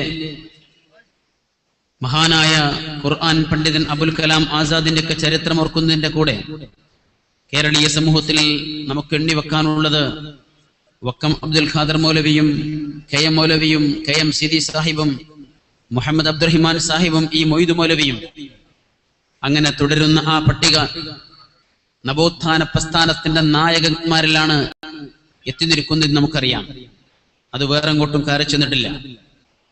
അങ്ങനെയുള്ള ഒരു സമരത്തെ മതവിരുദ്ധമായി കണ്ട പലരുമുണ്ടായിരുന്നു. യാഥാസ്ഥിക രംഗത്ത് നിന്ന്, യാഥാസ്ഥിക വേദികളിൽ നിന്ന് അങ്ങനെയുള്ള ശ്രമങ്ങളെ അകറ്റി നിർത്തുവാനും ആട്ടിയോടിക്കുവാനുമുള്ള ശ്രമങ്ങൾ നമ്മൾ മനസ്സിലാക്കിയിട്ടുണ്ട്. നിലവിലുള്ള ഭരണകൂടത്തെ, അത് ഏതു രാജ്യത്തെ ഭരണകൂടമാണെങ്കിലും അന്ധമായി അനുകരിക്കേണ്ടത്, അനുസരിക്കേണ്ടത് മതത്തിന്റെ ബാധ്യതയാണ് എന്ന് പഠിപ്പിച്ച് ഇന്ത്യൻ സ്വാതന്ത്ര്യ സമരത്തിന്റെ മുമ്പിൽ നിന്ന് മുസ്ലിം സമൂഹത്തെ പിന്തിരിപ്പിക്കുവാൻ അന്ന് യാഥാസ്ഥിക വിഭാഗം നടത്തിയിരിക്കുന്ന ശ്രമങ്ങൾ നമ്മളേവർക്കും സുപരിചിതമാണ്. അതോടൊപ്പം തന്നെ മറ്റു ചില ശബ്ദങ്ങളും നമ്മൾ കേൾക്കാതിരുന്നിട്ടില്ല. നാം ജീവിക്കുന്ന മണ്ണ് ഇസ്ലാമിക രാഷ്ട്രമാക്കി പരിവർത്തിപ്പിക്കലാണ് നമ്മുടെ ജീവിതത്തിന്റെ അടിസ്ഥാന ലക്ഷ്യമെന്ന് സമൂഹത്തെ പഠിപ്പിക്കുവാൻ വിശുദ്ധ ഖുർആനിലെ അതിപ്രധാനമായ സാങ്കേതിക പദങ്ങളെ ഉപയോഗപ്പെടുത്തിക്കൊണ്ട് റബ്ബും ഇലാഹും ദീനും ഇബാദത്തും ജിഹാദും ഒക്കെ വിശദീകരിക്കപ്പെട്ടിരിക്കുന്ന ഒരു കാലഘട്ടം. അതിൽ നിന്ന് അത് പഠിപ്പിച്ചിരിക്കുന്ന ആളുകൾ ചെന്നെത്തിയത് ഈ രാജ്യത്തിന്റെ സ്വാതന്ത്ര്യ സമരത്തിൽ നിന്ന് മുസ്ലിങ്ങൾ പിന്തിരിയണമെന്ന് തന്നെയാണ്. മാത്രമല്ല, അതിന് എന്തെങ്കിലും സംഭാവനകൾ നൽകാൻ സാധിക്കുമെങ്കിൽ അത് ശാപവാക്കുകൾ മാത്രമായിരിക്കുമെന്നതും അവിടെ കേട്ടു തന്നെയാണ്. പക്ഷെ അതൊക്കെയാണെങ്കിലും ഈ രാജ്യം സ്വതന്ത്രമായ ഈ രാജ്യത്ത് നമ്മൾ എങ്ങനെ ജീവിക്കണമെന്നതിൽ ഇന്ത്യൻ മുസ്ലിങ്ങൾക്ക് കൂടുതലൊന്നും ആലോചിക്കേണ്ടി വന്നിട്ടില്ല. ഇതൊരു ജനാധിപത്യ മതേതര രാഷ്ട്രമായിട്ടാണ് വരുന്നത്. സ്വാഭാവികമായി അവിടെ ജനാധിപത്യ രാജ്യത്തിൽ, മതേതര രാഷ്ട്രത്തിൽ നമുക്ക് നമ്മുടെ ആവശ്യങ്ങൾ, നമ്മുടെ സമൂഹത്തിന്റെ പ്രശ്നങ്ങൾ അവതരിപ്പിക്കാൻ സാധ്യമാകുന്ന സാഹചര്യങ്ങളെ തിരിച്ചറിഞ്ഞ് അത് ഉൾക്കൊള്ളണമെന്ന് ഇസ്ലാഹി നേതാക്കന്മാരും പണ്ഡിതന്മാരും ഈ രാജ്യത്തെ ജനങ്ങളോട് അന്ന് ഉത്ബോധിപ്പിച്ചിട്ടുണ്ട്. അത് ബഹുഭൂരിപക്ഷം വരുന്ന 95% വരുന്ന ഇന്ത്യൻ മുസ്ലിങ്ങൾക്കും അത് അന്നേ ബോധ്യപ്പെട്ടു. ചിലർക്കത് മനസ്സിലാകുവാൻ 60-65 കൊല്ലം കാത്തിരിക്കേണ്ടി വന്നു എന്ന വ്യത്യാസം മാത്രമേ ഉള്ളൂ. ഞാൻ സൂചിപ്പിച്ചത്, മുജാഹിദ് പ്രസ്ഥാനം ഈ സമൂഹത്തോട് പറഞ്ഞത്, ഈ സമൂഹത്തെ നയിച്ചത്, ഈ സമൂഹത്തെ മുന്നോട്ട് ഗമിപ്പിച്ചത്, ഈ സമൂഹത്തിന് വേണ്ടി പ്രവർത്തിച്ചിരിക്കുന്ന ഏത് പ്രവർത്തന മേഖലകൾ അത് പടച്ചവൻ പൊറുക്കാത്തതോ പടപ്പുകൾ പൊറുക്കാത്തതോ രാജ്യം പൊറുക്കാത്തതോ ആയിരുന്നില്ല. മറിച്ച് പടച്ചവൻ അംഗീകരിക്കുന്നത്, പടപ്പുകൾ അംഗീകരിക്കുന്നത്, നമ്മുടെ ഭരണകൂടം അംഗീകരിക്കുന്നത്, രാജ്യം അംഗീകരിക്കുന്നത്, രാഷ്ട്രം അംഗീകരിക്കുന്നത്, ഇവിടുത്തെ ഓരോ പൗരനും അംഗീകരിക്കുന്നത്. അതുകൊണ്ട് ഇന്ത്യൻ സ്വാതന്ത്ര്യത്തിന്റെ ചരിത്രം നമ്മൾ എഴുതി അത് മുന്നോട്ട് വരുമ്പോ നമുക്ക് മനസ്സിലാകും, ഈ ലോകത്ത്, ഈ ഭൂമിയിൽ ഇസ്ലാമിക സമൂഹത്തിന്, മുസ്ലിം സമൂഹത്തിന് ഇത്രമാത്രം പ്രബോധന സ്വാതന്ത്ര്യമുള്ള ഒരു മണ്ണ് ഇനിയും മറ്റൊന്ന് കണ്ടെത്തുവാൻ ഇന്ത്യ പോലെ സാധ്യമല്ല എന്ന് തന്നെയാണ്. അതോടൊപ്പം ഓരോ മുസ്ലിമിന്റെയും, ഓരോ ഹിന്ദുവിന്റെയും, ഓരോ ക്രൈസ്തവന്റെയും, മതമുള്ളവന്റെയും ഇല്ലാത്തവന്റെയും ആവശ്യങ്ങൾ ഭരണകൂടത്തിന്റെ മുമ്പിൽ നേരിട്ട് എത്തിക്കുവാനുള്ള പ്രതിനിധികളെ പറഞ്ഞേക്കുവാൻ സാധിക്കുന്ന തീർത്തും ജനാധിപത്യ രീതിയിലുള്ള സംവിധാനം ഒരുപക്ഷെ ഈ രാജ്യത്ത് മാത്രമാണ് ഇത്ര വിശാലമായി നിലനിൽക്കുന്നത്. അവിടെ നിന്നുകൊണ്ട് വോട്ട് ചെയ്യുവാനും ഇലക്ഷനിൽ പങ്കെടുക്കുവാനും അതിൽ മത്സരിക്കുവാനും സർക്കാർ സംവിധാനങ്ങൾ ഉപയോഗപ്പെടുത്തുവാനും അവർക്ക് നികുതി കൊടുത്തുകൊണ്ട് ജീവിക്കുന്നതിനാൽ അവരുടെ വിദ്യാഭ്യാസ സംവിധാനങ്ങളോട് സഹകരിക്കുവാനും ഒക്കെ ഈ പ്രസ്ഥാന നായകന്മാർ അന്ന് ഈ സമൂഹത്തെ പഠിപ്പിച്ചു, ബോധിപ്പിച്ചു. പക്ഷെ അത് മനസ്സിലാകാത്ത ആളുകൾ ഉണ്ടായിട്ടുണ്ട്. അത് അവരെ മാത്രം കുറ്റപ്പെടുത്തിയിട്ട് കാര്യമില്ല. എങ്കിലും വർഷങ്ങൾ, പതിറ്റാണ്ടുകൾ കഴിയുമ്പോൾ അതേ ധാരയിലേക്ക് കടന്നു വരുവാൻ അവർ ശ്രമിക്കുന്നു എന്നത് അത് സന്തോഷകരമാണ്, സ്വാഗതാർഹമാണ്. നമ്മളത് സ്വാഗതം ചെയ്യുന്നുണ്ട്. ഞാൻ സൂചിപ്പിച്ചത് ഇങ്ങനെയുള്ള വ്യത്യസ്തങ്ങളായ തലങ്ങൾ, അതോടൊപ്പം വിദ്യാഭ്യാസ രംഗത്ത്, സാമൂഹ്യ രംഗത്ത്, സാംസ്കാരിക രംഗത്ത്, രാഷ്ട്രീയ രംഗത്ത്, എവിടെയെല്ലാം ഒരു മുസ്ലിമിന് എവിടെയെല്ലാം കൈവെക്കേണ്ടതുണ്ടോ, നേരത്തെ സൂചിപ്പിച്ച പോലെ നമ്മുടെ വ്യക്തി താല്പര്യങ്ങൾക്കപ്പുറത്ത് സമൂഹത്തിലേക്ക് ഇറങ്ങിച്ചെന്ന് അയൽ രാജ്യക്കാരന്റെ, കുടുംബങ്ങളുടെ, സമൂഹങ്ങളുടെ പ്രശ്നങ്ങളിലേക്ക് ഇറങ്ങിച്ചെന്ന് പ്രവർത്തിക്കുവാൻ സാധിച്ചിരിക്കുന്ന പ്രസ്ഥാനം അതുതന്നെയാണ് നവോത്ഥാന പ്രവർത്തനങ്ങൾ കൊണ്ട് ഒരു രാജ്യം, ഒരു സമൂഹം, ഒരു സമുദായം ആഗ്രഹിക്കുന്നത്, പ്രതീക്ഷിക്കുന്നത്. അതിനുവേണ്ടിയാണ് പണിയെടുക്കുന്നത്. ആ ധാരയിലാണ് അന്ന് വക്കം മൗലവിയിൽ നമ്മൾ ഈ പേരുകൾ കടന്നു വരുമ്പോ അവസാനം നേരത്തെ സൂചിപ്പിച്ച അബൂബക്കർ കാരക്കുന്ന് വരെ എത്തി നിൽക്കുന്നത്. അതിൽ വിശുദ്ധ ഖുർആൻ പഠിപ്പിക്കുവാൻ വേണ്ടി മാത്രം ജീവിതം ഒഴിഞ്ഞു വെച്ചിരിക്കുന്ന മഹാരഥന്മാരായ NV അബ്ദുസ്സലാം മൗലവിയെ പോലെയുള്ള പണ്ഡിതന്മാരുണ്ട്. ഈ സമൂഹത്തിന് ആദർശധാരയിൽ തങ്ങളുടെ ദൗത്യ നിർവഹണത്തിൽ ഏറെ പങ്കുവഹിച്ചിരിക്കുന്ന ജമാലുദ്ദീൻ മൗലവിയും, അബ്ദുറഹിമാൻ മൗലവിയും, അതുപോലെ സെയ്ദ് മൗലവിയും, വെട്ടം അബ്ദുൽ ഹാജിയും, മർഹൂം കെ ഉമർ മൗലവിയും അടക്കമുള്ള ഒരുപാട് പണ്ഡിത നിരകളുണ്ട്. ഈ പ്രസ്ഥാനത്തിന് എല്ലാ നിലക്കും അതേ താങ്ങും തളരും നൽകി, അതേ നായകത്വം നൽകി മുന്നോട്ട് നയിച്ചിരിക്കുന്ന ഒരുപാട് നേതാക്കന്മാർ, പണ്ഡിതന്മാർ, KP മുഹമ്മദ് മൗലവി വരെ എത്തി നിൽക്കുന്ന മഹാരഥന്മാരെ നേതാക്കന്മാർ, അവർക്ക് കൊടുത്തു വെച്ചിരിക്കുന്ന ആ വെളിച്ചത്തിന്റെ തുടർച്ച നാം ഏറ്റെടുത്തതാണ്. ഇവിടെ ഞാൻ സൂചിപ്പിച്ച പോലെ ISM എന്ന യുവജന പ്രസ്ഥാനത്തിന്റെ യുവാക്കളുടെ വിളി കേട്ടുകൊണ്ട് ഈ നാടിന്റെ നാനാഭാഗത്ത് എത്തിച്ചേർന്നിരിക്കുന്ന ആളുകൾ, നമ്മൾ ആലോചിക്കേണ്ടത്, നമുക്ക് ഉൾക്കൊള്ളുവാൻ സാധിക്കേണ്ട നമ്മുടെ ചരിത്രവും നമ്മുടെ വർത്തമാനവും നിലവിൽ വന്നുകൊണ്ടിരിക്കുന്ന നമ്മുടെ പ്രതിസന്ധികളും വെല്ലുവിളികളും തിരിച്ചറിയുവാൻ സാധിക്കണം. ഈ ഒരു പ്രസ്ഥാനം ഈ നാട്ടിൽ ഒരു പ്രസ്ഥാനത്തിന്റെ കുറവ് നികത്തുവാൻ വേണ്ടി അങ്ങനെ കെട്ടിപ്പടച്ചുണ്ടാക്കിയതല്ല. ആദർശ പ്രബോധന രംഗത്ത് തങ്ങളുടെ ദൗത്യം നിർവഹിക്കുവാൻ വേണ്ടി ഇറങ്ങിത്തിരിച്ചിരിക്കുന്ന ആളുകളുടെ കൂട്ടായ്മ അതൊരു പ്രസ്ഥാനമായി മാറിയതാണ്. 1922 അത് കേരള മുസ്ലിം ഐക്യസംഘമായി മാറിയെങ്കിൽ 1924 അതിലൂടെ കേരള ജംഇയ്യത്തുൽ ഉലമ ഉണ്ടായെങ്കിൽ അതിന്റെ പ്രവർത്തന പാതയിൽ പതിറ്റാണ്ടുകൾ പിന്നിടുമ്പോ ഈ നാട്ടിലെ ഏതൊരു മുസ്ലിം പൗരനും, പ്രത്യേകിച്ച് ഈ പ്രസ്ഥാനത്തിന്റെ ആശയധാരയിൽ മുന്നോട്ട് പോകാൻ സാധിക്കുന്ന ഏതു സാധാരണക്കാരനും തങ്ങളുടെ പങ്ക് നിർവഹിക്കാവുന്ന രൂപത്തിൽ കടന്നു വന്നിരിക്കുന്ന കേരള നേതൃത്വ മുജാഹിദീൻ ജനകീയമായി, സാമൂഹ്യമായി പ്രബോധന രംഗത്ത് ഇടപെട്ടുകൊണ്ട് മുന്നോട്ട് പോകാനും കഴിഞ്ഞ 65 വർഷത്തോളമായി സാധിച്ചിരിക്കുന്ന ഒരു മഹത്തായ പ്രസ്ഥാനം. ആ പ്രസ്ഥാനത്തിന്റെ താങ്ങും തണലുമായി, അതിന്റെ എല്ലാമായി അതിനെ മുന്നോട്ട് ഗമിക്കുന്നതിൽ ഏറ്റവും ശ്രദ്ധേയമായി പങ്കുവഹിച്ച് കടന്നു വന്നിരിക്കുന്ന വിഭാഗമാണ് മുജാഹിദ് പ്രസ്ഥാനത്തിന്റെ യുവജന നിര ISM എന്നത്. ആരൊക്കെ വിസ്മരിച്ചാലും അത് വിസ്മരിക്കാൻ സാധിക്കാത്ത യാഥാർത്ഥ്യമാണ് എന്ന് നാം തിരിച്ചറിയുക. 1966 ഇതേ പാലക്കാട് വെച്ച് അന്ന് കേരളം സംഘടിപ്പിച്ചിരിക്കുന്ന ഒരു സമ്മേളനത്തിലെ വളണ്ടിയേഴ്സ്. ആരാണ് വളണ്ടിയേഴ്സ്? ഈ സമ്മേളനം കാണാത്തവർ, ഈ സമ്മേളനം കേൾക്കാത്തവർ, ഈ സമ്മേളനത്തിന് വേണ്ടി അഹോരാത്രം പരിശ്രമിക്കുന്നവർ. ഞങ്ങൾ ഇന്നലെ ഇവിടുത്തെ വളണ്ടിയേഴ്സ് വർക്ക് ചെയ്യുന്ന ചില പ്രത്യേക സ്ഥലങ്ങൾ സന്ദർശിച്ചു. അവരിൽ ചിലർ ആവശ്യപ്പെട്ടത് ഞങ്ങൾക്ക് ഈ സമ്മേളനം കേൾക്കാൻ കഴിയുമോ എന്നാണ്. പക്ഷെ അപ്പോൾ തന്നെ ആശങ്ക, കേൾക്കാൻ വേണ്ടി ഒരു ക്യാബിൻ വെച്ചു കൊടുക്കാൻ പറ്റാത്തതുകൊണ്ടല്ല, പക്ഷെ വെച്ചുകൊടുത്താൽ അവർക്ക് അങ്ങോട്ടും ഇങ്ങോട്ടും കാര്യങ്ങൾ സംസാരിച്ച് തങ്ങളുടെ ദൗത്യം കൃത്യമായി നിർവഹിക്കുവാൻ സാധിക്കുമോ എന്ന ആശങ്ക. ഈ ആശങ്കയിലാണ് അവർ കഴിഞ്ഞുകൂടുന്നത്. ഈ കടന്നു വരുന്ന 10,000-കണക്കിന് ജനങ്ങൾക്ക് അന്നമൊരുക്കാൻ, വെള്ളമൊരുക്കാൻ, പാർപ്പിടമൊരുക്കാൻ, സൗകര്യങ്ങൾ ഒരുക്കാൻ, അവർക്ക് സംവിധാനങ്ങൾ ഉണ്ടാക്കുവാൻ പലപ്പോഴും പലരുടെയും അത്രയൊന്നും അവസരോചിതമല്ലാത്ത പഴി കേൾക്കുവാനൊക്കെ വിധിക്കപ്പെട്ടിരിക്കുന്ന വോളണ്ടിയേഴ്സ്, അതൊരു പ്രസ്ഥാനത്തിന്റെ ഏറ്റവും വലിയ മുതൽക്കൂട്ടാണ്. അവർ ഈ ഭൗതികമായി എന്തെങ്കിലും ചോദിച്ചു വാങ്ങിയിട്ട്, അല്ലെങ്കിൽ എന്തെങ്കിലും നേടുമെന്ന് കരുതിയിട്ട്, എന്തെങ്കിലും തേടിയിട്ട്, എന്തെങ്കിലും പ്രതീക്ഷിച്ചിട്ട് കടന്നു വന്നവരല്ല. അവർ ഈ പ്രസ്ഥാനത്തിന് വേണ്ടി, ഈ ആദർശ പ്രബോധ രംഗത്ത് കടന്നു വരുന്ന ആളുകൾക്ക് വേണ്ടി എന്തും ത്യജിക്കുവാൻ തയ്യാറായും ഈ സമ്മേളനം തുടങ്ങുന്ന മുമ്പേ എത്തുകയും സമ്മേളനം കഴിഞ്ഞ് എല്ലാവരും പിരിഞ്ഞു പോയാലും പിരിഞ്ഞു പോകാൻ കഴിയാത്ത ഉത്തരവാദിത്തങ്ങൾ ഏറ്റെടുക്കുകയും ചെയ്തവരാണ്.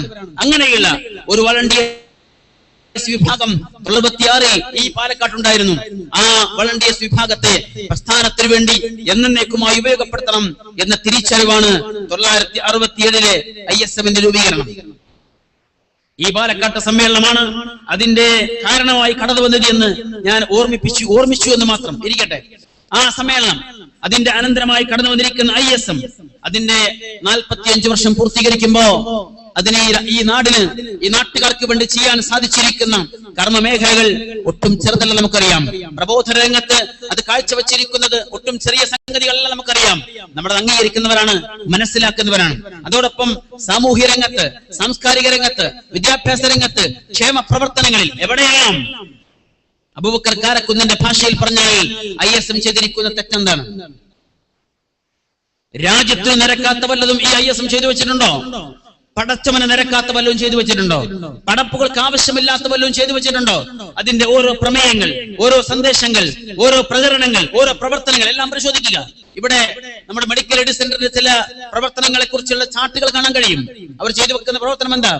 ആയിരക്കണക്കിന് നിർധനരായ രോഗികൾക്ക് ദിവസവും ഭക്ഷണവും മരുന്നും സൗജന്യമായി നൽകാൻ സാധിക്കുന്ന ഒരു വലിയ സംരംഭം ഇന്ന് കേരളത്തിൽ നടന്നുകൊണ്ടിരിക്കുന്ന പാലിയേറ്റീവ് പ്രവർത്തനങ്ങൾക്ക് തീർച്ചയായും നേതൃപദവി നൽകിയിരിക്കുന്ന ഒരു മഹത്തായ പ്രസ്ഥാനം.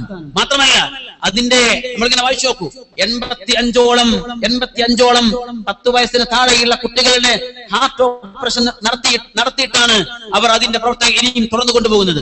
കിഡ്നി രോഗികൾക്കിടയിൽ, ക്യാൻസർ രോഗികൾക്കിടയിൽ, ഹാർട്ട് പേഷ്യൻസിനിടയിൽ, അതുപോലെ മറ്റു രോഗികൾക്കിടയിൽ, സാധാരണക്കാരായ നിരാലംബരായ ആളുകൾക്കിടയിൽ സേവനം അനുഷ്ഠിച്ചുകൊണ്ടിരിക്കുന്ന ഒരു വിഭാഗം ISMന്റെ സൃഷ്ടിയാണത്, അതിന്റെ സംരംഭമാണത്, അതിന്റെ മക്കളാണത്. നാം അത് തിരിച്ചറിയേണ്ടതുണ്ട്. ഞാൻ സൂചിപ്പിച്ചത്, രോഗം വന്നത് മനുഷ്യൻ അങ്ങനെയാണ്. രോഗം വരുമ്പോ ആദ്യം കയ്യിലുള്ളത് എടുത്ത് ചികിത്സിക്കും, പിന്നെ ചിലപ്പോ ജോലി മാറ്റിവെച്ച് അതിനു വേണ്ടി ഇറങ്ങും, ഉള്ള കച്ചവട സ്ഥാപനം വിറ്റൊഴിവാക്കും, അവസാനം വീടും പുരയിടവും പണയം വെച്ച് ചികിത്സയിലൂടെ മുന്നോട്ട് പോകുന്നു. എന്നിട്ടും സാധിക്കാതിരിക്കുമ്പോ നിരാലംബരായി യാതൊന്നും ചെയ്യാൻ സാധിക്കാതെ മറ്റുള്ളവർ മുമ്പിൽ കൈനീട്ടേണ്ട അവസ്ഥ വരുമ്പോ ആ അവസ്ഥയിലേക്ക് എത്തിക്കാതിരിക്കുവാൻ അവർക്ക് ആവശ്യമുള്ള സേവന പ്രവർത്തനങ്ങൾ ചെയ്തുകൊണ്ടിരിക്കുന്ന ISMന്റെ മെഡിക്കൽ എയ്ഡ് സെന്റർ നോക്കിക്കൊണ്ട് ചില ആളുകൾ സംസാരിച്ചത് ഞങ്ങളുടെ കാതുകൾ ഇന്നുമുണ്ട്, ഞങ്ങളുടെ മനസ്സിലുണ്ട്. ആരൊക്കെ നമുക്കത് പൊറുക്കാൻ സാധിക്കും, പക്ഷെ മറക്കാൻ കഴിയില്ല. മറക്കാൻ കഴിയാത്ത അപരാധങ്ങൾ ചെയ്തു വെച്ചിരിക്കുന്ന ആളുകളോട് പുറത്താലും മറക്കാത്ത യാഥാർത്ഥ്യങ്ങൾ. അത് നമ്മൾ കേട്ടു. മരുന്ന് വേണോ മരുന്ന് എന്ന് പറഞ്ഞുകൊണ്ട് ഒരു പ്രവാചകനും കടന്നു വന്നിട്ടില്ല. അരി വേണോ അരി എന്ന് പറഞ്ഞുകൊണ്ട് ഒരു പ്രവാചകനും കടന്നു വന്നിട്ടില്ല. തുണി വേണോ തുണി എന്ന് പറഞ്ഞുകൊണ്ട് ഒരു പ്രവാചകനും കടന്നു വന്നിട്ടില്ല.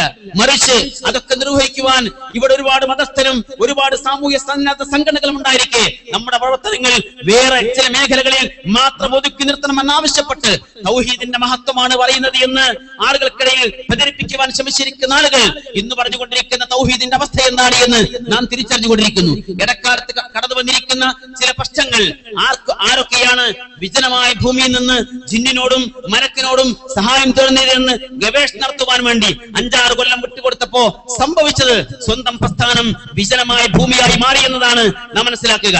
അവിടേക്ക് കാര്യങ്ങൾ എത്തിയത് നമ്മളാരും എത്തിച്ചതല്ല, നമ്മളൊന്നും ചെയ്തിട്ടില്ല. നമ്മുടെ ദൗത്യ നിർവഹണവുമായി മുന്നോട്ട് പോകുക മാത്രമാണ് ചെയ്തത്. ആ കാര്യത്തിൽ നമുക്കൊട്ടും പഴച്ചില്ല, നമുക്കൊട്ടും തെറ്റിയില്ല. നമ്മൾ ആ വഴിയെ ശക്തമായി സജ്ജരായി മുന്നോട്ട് പോയി. ഈ പ്രസ്ഥാനത്തിന്റെ ആദർശധാരയിൽ കടുകട വ്യത്യാസമില്ലാതെ, അണുവളവ് വ്യതിചലിക്കാതെ വിശുദ്ധ ഖുർആനും പ്രവാചക ചര്യയും പഠിപ്പിച്ചിരിക്കുന്ന പ്രമാണനിബദ്ധമായ യുക്തിഭദ്രമായ ആദർശ പ്രബോധന രംഗത്ത് ISM നിറഞ്ഞു നിന്നു. അതിന്റേതായ ഒരുപാട് സംരംഭങ്ങൾ രംഗത്ത് വന്നു. നമുക്കറിയാം, ഇന്നും കോഴിക്കോട് കേന്ദ്രീകരിച്ച് നിലനിൽക്കുന്ന മർക്കസുദാവ ഒരു ഘട്ടത്തിൽ ISM എന്ന യുവജന പ്രസ്ഥാനത്തെ പ്രത്യേകമായി രജിസ്റ്റർ ചെയ്തത് വലിയ കുറ്റമായി കാണുന്ന ആളുകൾ ഇന്ന് തിരിച്ചു പറയുന്നു, നിങ്ങൾ അത് 2000-ൽ രജിസ്റ്റർ ചെയ്തില്ലായിരുന്നുവെങ്കിൽ കേരളക്കരയിൽ ആദർശ പ്രബോധന രംഗത്ത്, തൗഹീദി പഠന രംഗത്ത്, തൗഹീദി പ്രബോധന രംഗത്ത് നിറഞ്ഞു നിൽക്കുന്ന ഒരു കൊച്ചു സ്ഥാപനം പോലും ഉണ്ടാവില്ല. എന്തുകൊണ്ട്? ആ സ്ഥാപനം ഇന്ന് ജിന്ന് പൂജകരുടെ, അടിച്ചികിത്സകരുടെ, സിഹിർ ബാധക്കാരുടെ, കണ്ണേറുകാരുടെ കൈകളിലായിരിക്കും അതിനുള്ള കേന്ദ്രമായി അത് മാറിയിരിക്കും. അതിനെ മുൻകൂട്ടി കണ്ടുകൊണ്ട് ദീർഘദൃഷ്ടിയോടെ നിങ്ങൾ ചെയ്തു വെച്ചിരിക്കുന്ന ഏറ്റവും വലിയ മഹത്തായ സേവനമാണ് ISM എന്ന യുവജന പ്രസ്ഥാനത്തെ ഈ രാജ്യത്തിന്റെ നിയമത്തിന് വിധേയമായിക്കൊണ്ട് രജിസ്റ്റർ ചെയ്തതെന്ന് അപ്പുറത്തുനിന്ന് ആളുകൾ പറഞ്ഞുകൊണ്ടിരിക്കുന്ന ഒരു സന്ദർഭത്തിലാണ് ISM ഈ സമ്മേളനം ഇവിടെ സംഘടിപ്പിച്ചുകൊണ്ടിരിക്കുന്നത്. ഞാൻ സൂചിപ്പിച്ചത്, നമുക്ക് തെറ്റിയിട്ടില്ല, നമുക്കെവിടെയും തെറ്റിയിട്ടില്ല, തെറ്റു പറയേണ്ടി വന്നിട്ടില്ല, തെറ്റു ചെയ്യേണ്ടി വന്നിട്ടില്ല, അതുകൊണ്ട് തിരുത്തേണ്ടി വന്നിട്ടില്ല. അതാണ് വസ്തുത. ആ നിലയ്ക്ക് നമ്മൾ ഇന്ന് മുന്നോട്ട് പോകുന്നു. ഈ പ്രസ്ഥാനം ഏറ്റവും സജീവമായി കടന്നു പോകുമ്പോഴാണ് ഇതിനെ തകർക്കുവാൻ ഊഴം കാത്തുനിന്നിരിക്കുന്ന, തക്കം പാർത്തുനിന്നിരിക്കുന്ന ആളുകൾ ചില ശ്രമങ്ങൾ നടത്തിയത്. നേരത്തെ ഷഫീഖ് അസ്ലമിന്റെ പ്രസംഗത്തിന്റെ അവസാനം പറഞ്ഞുവല്ലോ, മഹാനായിരിക്കുന്ന ഉസ്മാൻ ബിൻ അഫ്ഫാൻ റളിയല്ലാഹു അൻഹു അതിക്രൂരമായി കഠിനമായി കൊല്ലപ്പെട്ട സാഹചര്യം നമ്മൾ മനസ്സിലാക്കി. പക്ഷേ അതിന്റെ കാരണം എങ്ങനെയാ പടച്ചുണ്ടാക്കിയത്? മഹാനായ ആ വ്യക്തിത്വത്തിന് നേരെ ചില തൽപര കക്ഷികൾ ആരോപിച്ചുണ്ടാക്കിയിരിക്കുന്ന ആരോപണങ്ങളുടെ അവസ്ഥ, അതിന്റെ ഗുണം, അതിന്റെ മണം, അതിന്റെ നിറം, അതിന്റെ എണ്ണം എല്ലാം കേരളത്തിലെ മുജാഹിദ് പ്രസ്ഥാനത്തിന്റെ പിളർപ്പിന് നേതൃത്വം കൊടുത്തിരിക്കുന്ന ആളുകൾ മുന്നോട്ട് കൊണ്ടുവന്നിരിക്കുന്ന അതേ ആദർശ വ്യതിയാന ആരോപണങ്ങൾക്ക് സമാനമാണ് എന്ന് നാം തിരിച്ചറിയുക. അന്നത്തെ ആരോപണങ്ങൾ ഏറ്റവും വലിയ പ്രത്യേകത അതിലേറെയും അർത്ഥസത്യങ്ങളായിരുന്നു. അസത്യങ്ങളെക്കാൾ അപകടം ചെയ്യുന്ന അർദ്ധസത്യങ്ങൾ. ആ അർദ്ധസത്യങ്ങളാണ് ഉസ്മാൻ ബിൻ അഫ്ഫാൻ റളിയല്ലാഹു അൻഹുവിനെ അവർ തൊടുത്തുവിട്ടത്. അതാണ് അദ്ദേഹത്തിന്റെ മരണത്തിൽ കലാശിച്ചത്. രണ്ടാമത്തെ മറ്റൊരു വസ്തുത, ഉസ്മാൻ ബിൻ അഫ്ഫാൻ റളിയല്ലാഹു അൻഹുവിനെതിരെ അവർ തൊടുത്തുവിട്ടിരിക്കുന്ന അസത്യങ്ങളും അർദ്ധസത്യങ്ങളും നിറഞ്ഞിരിക്കുന്ന ആരോപണങ്ങളുടെ കൃത്യമായ എണ്ണം 18 ആയിരുന്നു എന്ന് നാം തിരിച്ചറിയുക. മുജാഹിദ് പ്രസ്ഥാനത്തെ പിളർപ്പിലേക്ക് നയിച്ചിരിക്കുന്ന, അത് അനുഗ്രഹമായി കാണുന്ന, അതൊരു അനിവാര്യമാണ് എന്ന് മനസ്സിലാക്കുന്ന ആളുകൾ അന്ന് നമുക്ക് നേരെ തൊടുത്തുവിട്ടിരിക്കുന്ന വ്യതിയാന ആരോപണങ്ങൾ പരിശോധിക്കുക. കേരള ജംഇയ്യത്തുൽ ഉലമ എന്ന പണ്ഡിത സംഘം ഒരു ഘട്ടത്തിൽ രേഖപ്പെടുത്തി ഓരോ യൂണിറ്റുകൾക്ക് അയച്ചു കൊടുത്തുവല്ലോ. നിങ്ങൾ നോക്കുക, ആ എണ്ണം കൃത്യം 18 ആണ്. ഉസ്മാൻ ബിൻ അഫ്ഫാൻ റളിയല്ലാഹു അൻഹുവിനെതിരെ അന്ന് ആരോപിച്ചിരിക്കുന്ന ആരോപണങ്ങളുടെ എണ്ണത്തിൽ മാത്രമല്ല ഇത് യോജിക്കുന്നത്, അതിന്റെ രൂപത്തിലും ഭാവത്തിലും നമ്മുടെ നേതാക്കന്മാർക്ക് നേരെ, നമ്മുടെ ഘടകങ്ങൾക്ക് നേരെ, പ്രത്യേകിച്ച് ISM എന്ന യുവജന പ്രസ്ഥാനത്തിനെതിരെ ആരോപിച്ചിരിക്കുന്ന ആരോപണങ്ങൾ ഏറെയും അർത്ഥസത്യങ്ങൾ, പിന്നെ കൂട്ടിക്കലർത്തിയിരിക്കുന്ന അസത്യങ്ങൾ, പിന്നെ പലരും പടച്ചുണ്ടാക്കിയിരിക്കുന്ന ഊഹാപോഹങ്ങൾ. അതിന്റെ പേരിൽ ഒരു മഹത്തായ പ്രസ്ഥാനത്തിന്റെ ആദർശ പ്രബോധനത്തിന് കൂച്ചുവലങ്ങിടുവാൻ ശ്രമിച്ചിരിക്കുന്ന ആളുകൾ ഇന്നവിടെ നിൽക്കുന്നു. ആലോചിക്കുക, എന്നാണ് ISM ചെയ്ത തെറ്റ്? 4 മരം പഠിപ്പിച്ചതാണോ? നമുക്ക് വെട്ടിമാറ്റാമായിരുന്നു. 4 പേരെ ഹജ്ജിന് കൊണ്ടുപോയതാണോ? തിരിച്ചു വിളിക്കാൻ നിർവാഹമില്ല, അവർ ഹജ്ജ് ചെയ്തു പോയി. അങ്ങനെയുള്ള ചില അബദ്ധങ്ങളാണോ ഈ പ്രസ്ഥാനം ചെയ്തു വെച്ചത്? ഞാൻ ആദ്യമായി ചോദിച്ചത്, പടച്ചവൻ പൊറുക്കാത്ത എന്ത് പാപമാണ് ഈ മഹത്തായ പ്രസ്ഥാനം ചെയ്തത്? പടപ്പുകൾ പൊറുക്കാത്ത എന്ത് പാപമാണ് ഈ പ്രസ്ഥാനം ചെയ്തത്? നാം മുന്നോട്ട് വെച്ചിരിക്കുന്ന ഓരോ പ്രമേയങ്ങളും ഈ നാടേറ്റെടുത്തില്ലേ? നമുക്കറിയാം, 1992 ഇതേ പാലക്കാട് കോട്ട മൈതാനിൽ വെച്ച് മുജാഹിദ് പ്രസ്ഥാനത്തിന്റെ സംസ്ഥാന സമ്മേളനം നടക്കുന്ന ആ ഘട്ടത്തിലാണ് 92 ഡിസംബർ 6 ബാബരി മസ്ജിദിന്റെ താലികക്കുടങ്ങൾ ഇവിടുത്തെ ഫാസിസ്റ്റ് ശക്തികൾ തല്ലി തകർക്കുന്നത്. എന്നാൽ ആ ഒരു ഘട്ടത്തിൽ 1992 ഡിസംബർ അവസാന വാരത്തിൽ പാലക്കാട് കോട്ട മൈതാനിയിൽ മുജാഹിദ് പ്രസ്ഥാനത്തിന്റെ സംസ്ഥാന സമ്മേളനം നടക്കുമ്പോ മതം മനുഷ്യ സൗഹാർദ്ദത്തിന് എന്ന പ്രഖ്യാപനവുമായി ഈ സംഘം മുന്നോട്ട് പോകുമ്പോ അതിനെ പിന്നോട്ട് വലിക്കാൻ പലരും ഉണ്ടായിരുന്നു, പല ആളുകളും ഉണ്ടായിരുന്നു.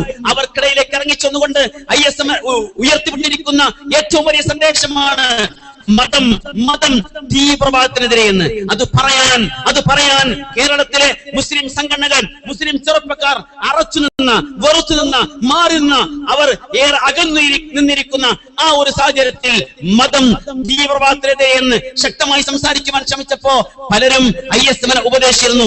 എന്താ ഉപദേശം? നമ്മൾ ഇപ്പോഴെങ്കിലും ഈ തീവ്രവാദികളുടെ കൂടെ ഒന്ന് കൂടിക്കൊടുക്കേണ്ട സമയമല്ലേ? കാരണം നമ്മുടെ ഒരു ആരാധനാലയമാണല്ലോ തകർക്കപ്പെട്ടിരിക്കുന്നതെന്ന് വിശുദ്ധ ഖുർആൻ പഠിപ്പിച്ചിരുന്നു.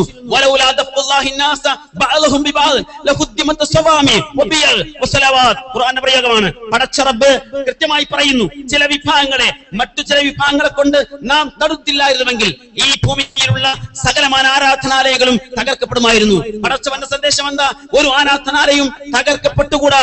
അത് മുസ്ലിങ്ങളുടെ പള്ളി മാത്രമല്ല, ക്ഷേത്രങ്ങള്, ചർച്ചുകള്, കനീസകള്, ജൂതമഠങ്ങള്, കൂടെ മുസ്ലിം പള്ളികള് ഒന്നും തകർക്കപ്പെടാതിരിക്കുവാൻ പടച്ച റബ്ബ് ആ നിലക്കുള്ള സംവിധാനങ്ങൾ ഭൂമിയിൽ ചെയ്യുന്നു എന്നാണ് പഠിപ്പിക്കുന്നതെങ്കിൽ നമ്മൾ ആലോചിക്കുക, എനിക്ക്, ഞാൻ, എന്റെ കുടുംബം, എന്റെ സമ്പത്ത്, എന്റെ വീട്, എന്റെ ആരാധനാലയം, ഇതൊക്കെ സംരക്ഷിക്കപ്പെടണം എന്ന ആഗ്രഹമുണ്ട്, അതിന് താല്പര്യമുണ്ട്, അതിനുള്ള അവകാശമുണ്ട്, അതിനുള്ള അർഹതയുണ്ട് ധാർമ്മികമായി. എങ്കിൽ അതുപോലെ ആലോചിക്കുക, അപ്പുറത്തൊരു മതവിശ്വാസിയുണ്ട്, അപ്പുറത്ത് മറ്റൊരു മതവിശ്വാസിയുണ്ട്. അയാൾക്ക് അയാളുടെ വ്യക്തിത്വം, അയാളുടെ കുടുംബം, അയാളുടെ സമ്പത്ത്, അയാളുടെ വീട്, അയാളുടെ ആരാധനാലയം എല്ലാം സംരക്ഷിക്കപ്പെടുവാനുള്ള അവകാശമുണ്ട്, ധാർമ്മികമായി അധികാരമുണ്ട് എന്ന സന്ദേശം കേരളീയ സമൂഹത്തിന് വകവെച്ചു കൊടുത്തിരിക്കുന്ന, നൽകിയിരിക്കുന്ന പ്രസ്ഥാനമാണ് മുജാഹിദ് പ്രസ്ഥാനം, പ്രത്യേകിച്ച് അതിന്റെ യുവജന വിഭാഗം. ഇന്ന് ഈ സന്ദേശം, തീവ്രവാദത്തിനെതിരെയുള്ള സന്ദേശം കേരളക്കരയിലെ ഏതാണ്ട് എല്ലാ സംഘടനകളും, മുസ്ലിം സംഘടനകൾ മാത്രമല്ല മറ്റു മത സംഘടനകൾ, മറ്റു രാഷ്ട്രീയ സംഘടനകൾ ഒരുമിച്ച് ഏറ്റെടുത്തത് നാം മനസ്സിലാക്കിയതാണ്. അങ്ങനെ ഓരോ മേഖലയിൽ പരിസ്ഥിതി ക്യാമ്പയിൻ നടത്തി, നമ്മള് മരം വെച്ച് പിടിപ്പിക്കുന്ന ക്യാമ്പയിൻ നടത്തി, നമ്മള് എയ്ഡ്സിനെതിരെ ക്യാമ്പയിൻ നടത്തി, അധാർമികതയ്ക്കെതിരെ ക്യാമ്പയിൻ നടത്തി. നമ്മൾ മുന്നോട്ട് വെച്ചിരിക്കുന്ന ഏതെങ്കിലും ഒരു സംഗതി കേരളീയ സമൂഹം ഏറ്റെടുക്കാതെ, അംഗീകരിക്കാതെ പോയിട്ടുണ്ടോ എന്ന് നാം തിരിച്ചറിയേണ്ടതുണ്ട്. എങ്കിൽ എന്തിനായിരുന്നു ഈ മഹത്തായ പ്രസ്ഥാനത്തിൽ ഈ പ്രശ്നമുണ്ടാക്കിയത്? ആലോചിക്കുക. തിരിച്ചു വരട്ടെ. അന്ന് 2002 ഓഗസ്റ്റ് മാസം 2-ാം തീയതി ISM എന്ന ഈ യുവജന പ്രസ്ഥാനത്തിന്റെ പ്രബോധന പ്രവർത്തനങ്ങൾക്ക് കൂച്ചുവലം കെട്ടുകൊണ്ട് ഇതിനെ പിരിച്ചുവിടുന്നതായി ഏറെ അഹങ്കാരത്തോടെ പ്രഖ്യാപിച്ചിരിക്കുന്ന ആളുകൾ അന്ന് പകരം കൊണ്ടുവന്ന മറ്റൊരു 35 അംഗ സമിതി ഉണ്ടായിരുന്നു. അവരിന്ന് എവിടെയാണ്? ആ 35 അംഗ സമിതി ഇന്ന് എവിടെയാണ്? അവർക്കെന്തു പറ്റി? കറകളഞ്ഞ ആദർശത്തിന്റെ വക്താക്കളാണ് എന്ന്, അച്ചടക്ക ബോധത്തിന്റെ മകുടോദാഹരണങ്ങളാണ് എന്ന് ഉത്തരവാദപ്പെട്ട ആളുകൾ കേരളത്തിലെ ദൃശ്യശ്രാവ്യ മാധ്യമങ്ങൾക്ക് ഇന്റർവ്യൂ നൽകിയിരിക്കുന്ന ആ മഹാന്മാരായിരിക്കുന്ന ആ ചുണക്കുട്ടികൾ എവിടെയാണെന്ന്, അവരുടെ അവസ്ഥ എന്താണ്? മിനിഞ്ഞാന്ന് തലശ്ശേരിയിൽ ഉണ്ടാക്കിയിരിക്കുന്ന പ്രശ്നം, ഇന്നലെ മാറഞ്ചേരിയിൽ ഉണ്ടാക്കിയിരിക്കുന്ന പ്രശ്നം, ഇന്ന് പുളിക്കൽ ഉണ്ടാക്കാനിരിക്കുന്ന പ്രശ്നം ആരുടെ കയ്യുന്നാണ്? എവിടെ നിന്നാണ് കടന്നു വന്നത്? എന്താണ് അവസ്ഥകൾ? ആലോചിക്കേണ്ടതുണ്ട്. തുടർന്നുകൊണ്ടിരിക്കുക. വിദേശ സ്വദേശത്തും, റിയാദിൽ പ്രശ്നം, കുവൈത്തിൽ പ്രശ്നം, അതുപോലെ UAE പ്രശ്നം, ഖത്തറിൽ പ്രശ്നം, മസ്കത്തിൽ പ്രശ്നം. എവിടെ നോക്കിയാലും പ്രശ്നമില്ലാത്ത ഏതെങ്കിലും ഒരു മേഖലയുണ്ടോ? സാധാരണ നമ്മുടെ സംസ്ഥാന സമ്മേളനം സംഘടിപ്പിക്കുമ്പോ നാടുകളെ ആയിരക്കണക്കിന് പ്രചണ്ഡമായ പ്രബോധന പ്രവർത്തനങ്ങൾ നിർവഹിച്ചിട്ട് അതിന്റെ സമാപനമായിരിക്കും നമ്മുടെ സംസ്ഥാന സമ്മേളനം, ഏതു ഘടകത്തിന്റെയും. എന്നാൽ ചില ആളുകൾ ഇന്ന് സംഘടിപ്പിക്കുന്ന പലതും പരിശോധിച്ചാൽ അവസ്ഥ എന്താ? നാട്ടിലൂടെ നടന്നുകൊണ്ടിരിക്കുന്ന കയ്യാങ്കളികളുടെ പൊട്ടലുകളുടെ ചീറ്റലുകളുടെ ഏറെ പ്രശ്നങ്ങളുടെ പ്രതിസന്ധികളുടെ ഒരു സമാഹരണമാണ് നടക്കാനിരിക്കുന്ന മറ്റൊരു സമ്മേളനമെന്ന് നാം തിരിച്ചറിയുക. ആളുകൾ അതിനെ 8ാം സമ്മേളനം എന്ന് പേരിട്ടാലും ജനങ്ങൾ വിചാരിക്കുന്നത് 8 നിലയിൽ പൊട്ടാനുള്ള സമ്മേളനമാണോ എന്നേരത്തേക്ക് കാര്യങ്ങൾ എത്തിയിട്ടുണ്ട്. അതിൽ ഔദ്യോഗികമായിരിക്കുന്ന കലഹത്തിന്റെ വേദിയായി മാറുമെന്ന് ആളുകൾ നിരീക്ഷിച്ചുകൊണ്ടിരിക്കുന്നുണ്ട്. അതിനുള്ള കോപ്പുകളാണ് എറണാകുളം കേന്ദ്രീകരിച്ച് കൊട്ടേഷൻ സംഘങ്ങൾക്ക് നൽകിയിരിക്കുന്ന നിർദ്ദേശങ്ങളെന്ന് നാം തിരിച്ചറിയുക. ഞാൻ സൂചിപ്പിച്ചത്, എവിടെയാണ് ഈ 35 ആളുകൾ? അവരുടെ ക്വാളിറ്റിയും പിരിച്ചുവിടപ്പെട്ടിരിക്കുന്ന 35 ആളുകളുടെ ക്വാളിറ്റിയും നമ്മൾ താരതമ്യം ചെയ്തുകൂടെ? എന്നായിരുന്നു പ്രശ്നം. മുജാഹിദ് പ്രസ്ഥാനത്തിന്റെ ആദർശധാരയിൽ ഈ ഘടകത്തിന് സംഭവിച്ചിരിക്കുന്ന അപജയം എന്താണ്? അബദ്ധം എന്താണ്? പോരായ്മ എന്താണ്? ആർക്കെങ്കിലും ചൂണ്ടിക്കാണിക്കാൻ സാധിക്കുമോ? നമുക്ക് തൗഹീദില്ലെന്ന് പറഞ്ഞവർക്ക് എന്താണ് തൗഹീദ് എന്ന് പറഞ്ഞു കൊടുക്കാൻ നമ്മൾ തന്നെ തിരിച്ചു ചെല്ലേണ്ട അവസ്ഥയിലേക്ക് കാര്യങ്ങൾ എത്തിയല്ലോ. എത്തിയല്ലോ. അതുകൊണ്ടാണ് ആ 35 ആളുകളും അവർ നേതൃത്വം കൊടുത്ത് വളർത്തിക്കൊണ്ടുവന്നിരിക്കുന്ന ആയിരക്കണക്കിന് പ്രവർത്തകന്മാരെയും ചൂണ്ടിക്കൊണ്ട് അന്ന് പിരിച്ചുവിടൽ സംരംഭത്തിന് നേതൃത്വം കൊടുത്തിരിക്കുന്ന ഉത്തരവാദപ്പെട്ട വ്യക്തി പറഞ്ഞത്, ഈ ആളുകളെ ഒരു മിമ്പറിൽ പോലും കയറ്റുവാനുള്ള യോഗ്യതയില്ലാതെയായിരിക്കുന്നു അവർ. പള്ളി മെമ്പറുകൾ അത് പരിശുദ്ധമാണ്. ആ വിശുദ്ധമായ പള്ളി മെമ്പറുകളിൽ പോലും കയറ്റിക്കൂടാ, അത്രമാത്രം അശുദ്ധരാണവർ. ഗുരുതരമായ സ്വഭാവ ദൂഷ്യങ്ങൾ ബാധിച്ചവർ. ഏഷണിയും പരദൂഷണവും അങ്ങനെ തുടങ്ങി എല്ലാ വെറുതെ ഇസ്ലാമിന്റെ കോലം കെട്ടി നടക്കുന്ന എല്ലാ തിന്മകളുടെ വക്താക്കളെ അവർ മാറിയിരിക്കുന്നു എന്ന് ഉത്തരവാദപ്പെട്ട നേതാക്കന്മാർ ജനങ്ങളുടെ മുമ്പിൽ തുറന്നു പറയുകയാണ്. അതുകൊണ്ട് തീർന്നിട്ടില്ല. മഹാനായ പ്രവാചക തിരുമേനി സ്വല്ലല്ലാഹു അലൈഹി വസല്ലം പഠിപ്പിച്ചിരിക്കുന്ന വാചകമുണ്ടല്ലോ, നിങ്ങൾ അന്യായമായി അവരുടെ നേരെ അവിശ്വാസമോ അധർമ്മമോ ആരോപിച്ചാൽ അത് തിരിച്ചു വരും. രണ്ടും ഒരുപോലെ തിരിച്ചു വന്നു. നമ്മുടെ ഏറ്റവും പ്രിയങ്കരായ മഹാന്മാരായ നേതാക്കൾക്ക് നേരെ ആരോപിച്ചിരിക്കുന്ന ആരോപണങ്ങൾ ഓരോന്നോർന്ന് പരിശോധിച്ചാൽ, എനിക്കതിന് സമയമില്ലാത്തതുകൊണ്ട് ഞാനിലേക്ക് വരുന്നില്ല, പക്ഷേ അത് പരിശോധിച്ചാൽ ആ വിഷയത്തിൽ അവർക്കുണ്ടായിരിക്കുന്ന തിരിച്ചടികൾ നമുക്ക് മനസ്സിലാക്കാൻ സാധിക്കും. ഈ തിരിച്ചടികളെ ഒരു തിരിച്ചറിവായി സ്വീകരിക്കുവാൻ അവർക്ക് സാധിക്കുമോ എന്ന് ആലോചിക്കാം. പക്ഷേ ഇങ്ങനെയൊക്കെയാണെങ്കിലും ഒരു ഔദ്യോഗികതയുടെ മറയുണ്ടാക്കുവാൻ പലരും ശ്രമിച്ചു. നമ്മൾ ആലോചിച്ചത് ഔദ്യോഗികം എന്ന പദം മുസ്ലിം സമൂഹത്തിന് എന്നാ പരിചയമുണ്ടായത്? മുസ്ലിം സമൂഹത്തിന്റെ ഔദ്യോഗികത എന്താണ്? മഹാനായ മുഹമ്മദ് നബി സല്ലല്ലാഹു അലൈഹി വസല്ലം മക്കയിൽ ഇസ്ലാമിക പ്രബോധനം നിർവഹിച്ചു കൊണ്ടിരിക്കുമ്പോ അബൂജാഹിലും അബൂലഹബും മുത്തബത്തും ശൈബത്തും വിരൽ പിടിച്ച് രംഗത്ത് വന്നു. അവർ അവകാശപ്പെട്ടു, നീ വിമതനാണ്, നീ പിളർപ്പനാണ്, നീ ഭിന്നിപ്പിന്റെ വക്താവാണ്. ഞങ്ങൾ പാരമ്പര്യമായി ഈ മതത്തിന്റെ ആളുകൾ, ഞങ്ങൾ ഇവിടുത്തെ ഔദ്യോഗിക ആളുകളാണ്, ഞങ്ങളാണ് ഇതിന്റെ ആളുകൾ. ഔദ്യോഗികമായി ഈ കാര്യം പറയാൻ, മതം പറയാൻ ഔദ്യോഗികമായി അവകാശമുള്ളവർ ഞങ്ങളാണ്. ഞങ്ങൾ പറയുന്നത് ജനങ്ങൾ കേട്ടാൽ മതി, നീയും കേട്ടാൽ മതി എന്നിടത്തേക്ക് അവർ വന്നത്. നമുക്കതൊന്നും മനസ്സിലായില്ല. പക്ഷേ കുറച്ചുകൂടി കാര്യങ്ങൾ മുന്നോട്ട് പോയി തിരിഞ്ഞു. നോക്കൂ, ഇതേ അബൂജാഹിലും അബൂലഹബും ഒക്കെ ഒരു പ്രത്യേകമായ ഗൂഢാലോചന നടത്തിയല്ലോ. എന്തിന്? വിശുദ്ധ ഖുർആനെ വിമർശിക്കാൻ. എങ്ങനെ വിമർശിക്കണം? ജനങ്ങൾ, സാധാരണക്കാരായ ആളുകൾ ഖുർആനിലേക്ക് കൂട്ടമായി കടന്നു വരുന്നു, ഇസ്ലാമിലേക്ക് കടന്നു വരുന്നു. തടുക്കുവാൻ ഇവരുടെ ഭീഷണിയോ പ്രലോഭനങ്ങളോ പ്രകോപനങ്ങളോ മതിയാകുന്നില്ല. അവരെടുക്കുന്ന ആയുധങ്ങൾക്ക് മൂർച്ച പോരാ. അവസാനം അവർ ആലോചിക്കുന്നത് ഖുർആൻ എങ്ങനെ മറികടക്കും. അതിനുവേണ്ടി സാധ്യമാകുന്ന എല്ലാവരെയും വിളിച്ചുകൂട്ടി. ഖുർആന് പകരം ഖുർആൻ ഉണ്ടാക്കാൻ നോക്കി, സാധിച്ചില്ല. പല ആക്ഷേപങ്ങൾ, ഒന്നും സാധിക്കുന്നില്ല. അവസാനം അവർ തീരുമാനിച്ചെന്താ? ഇത് പറഞ്ഞുകൊണ്ടിരിക്കുന്ന മുഹമ്മദിന് വട്ടാണെന്ന് പറയാ. ഏതോ ആളുകൾ ചെയ്തിരിക്കുന്ന മാരണം ബാധിച്ച് തലക്കിലക്കില്ലാതെ അന്തമില്ലാതെ വിളിച്ചു പറയുന്ന കാര്യങ്ങളാണ് ഈ വിശുദ്ധ ഖുർആൻ എന്ന് വിളിച്ചു പറഞ്ഞേക്ക് എന്ന് അവർ ഗൂഢാലോചന തീരുമാനിച്ച് ജനങ്ങളോട് വിളിച്ചു പറഞ്ഞു. അവരെ കുറിച്ച് ഖുർആൻ പറഞ്ഞു, ഇത് യഖൂലുല്ലാഹിമൂന ഇൻ തത്തബിയൂന ഇല്ലാ റജുലൻ മസ്ഫൂറ. അല്ലയോ ജനങ്ങളെ, നിങ്ങൾ പിന്തുടരുന്നത് കേവലം മാരണം ബാധിച്ചിരിക്കുന്ന ഒരു മനുഷ്യനെ മാത്രമാണ് എന്ന് അക്രമികൾ പറഞ്ഞിരിക്കുന്ന ആ സന്ദർഭം ശ്രദ്ധിക്കേണ്ടതാണ്, ഓർമ്മ വെക്കേണ്ടതാണ്, അനുസ്മരിക്കേണ്ടതാണ്, എന്നെന്നും മനസ്സിലോർത്ത് വെക്കേണ്ടതാണ്. അവരെ കുറിച്ച് ഖുർആൻ കൂടി പറഞ്ഞു,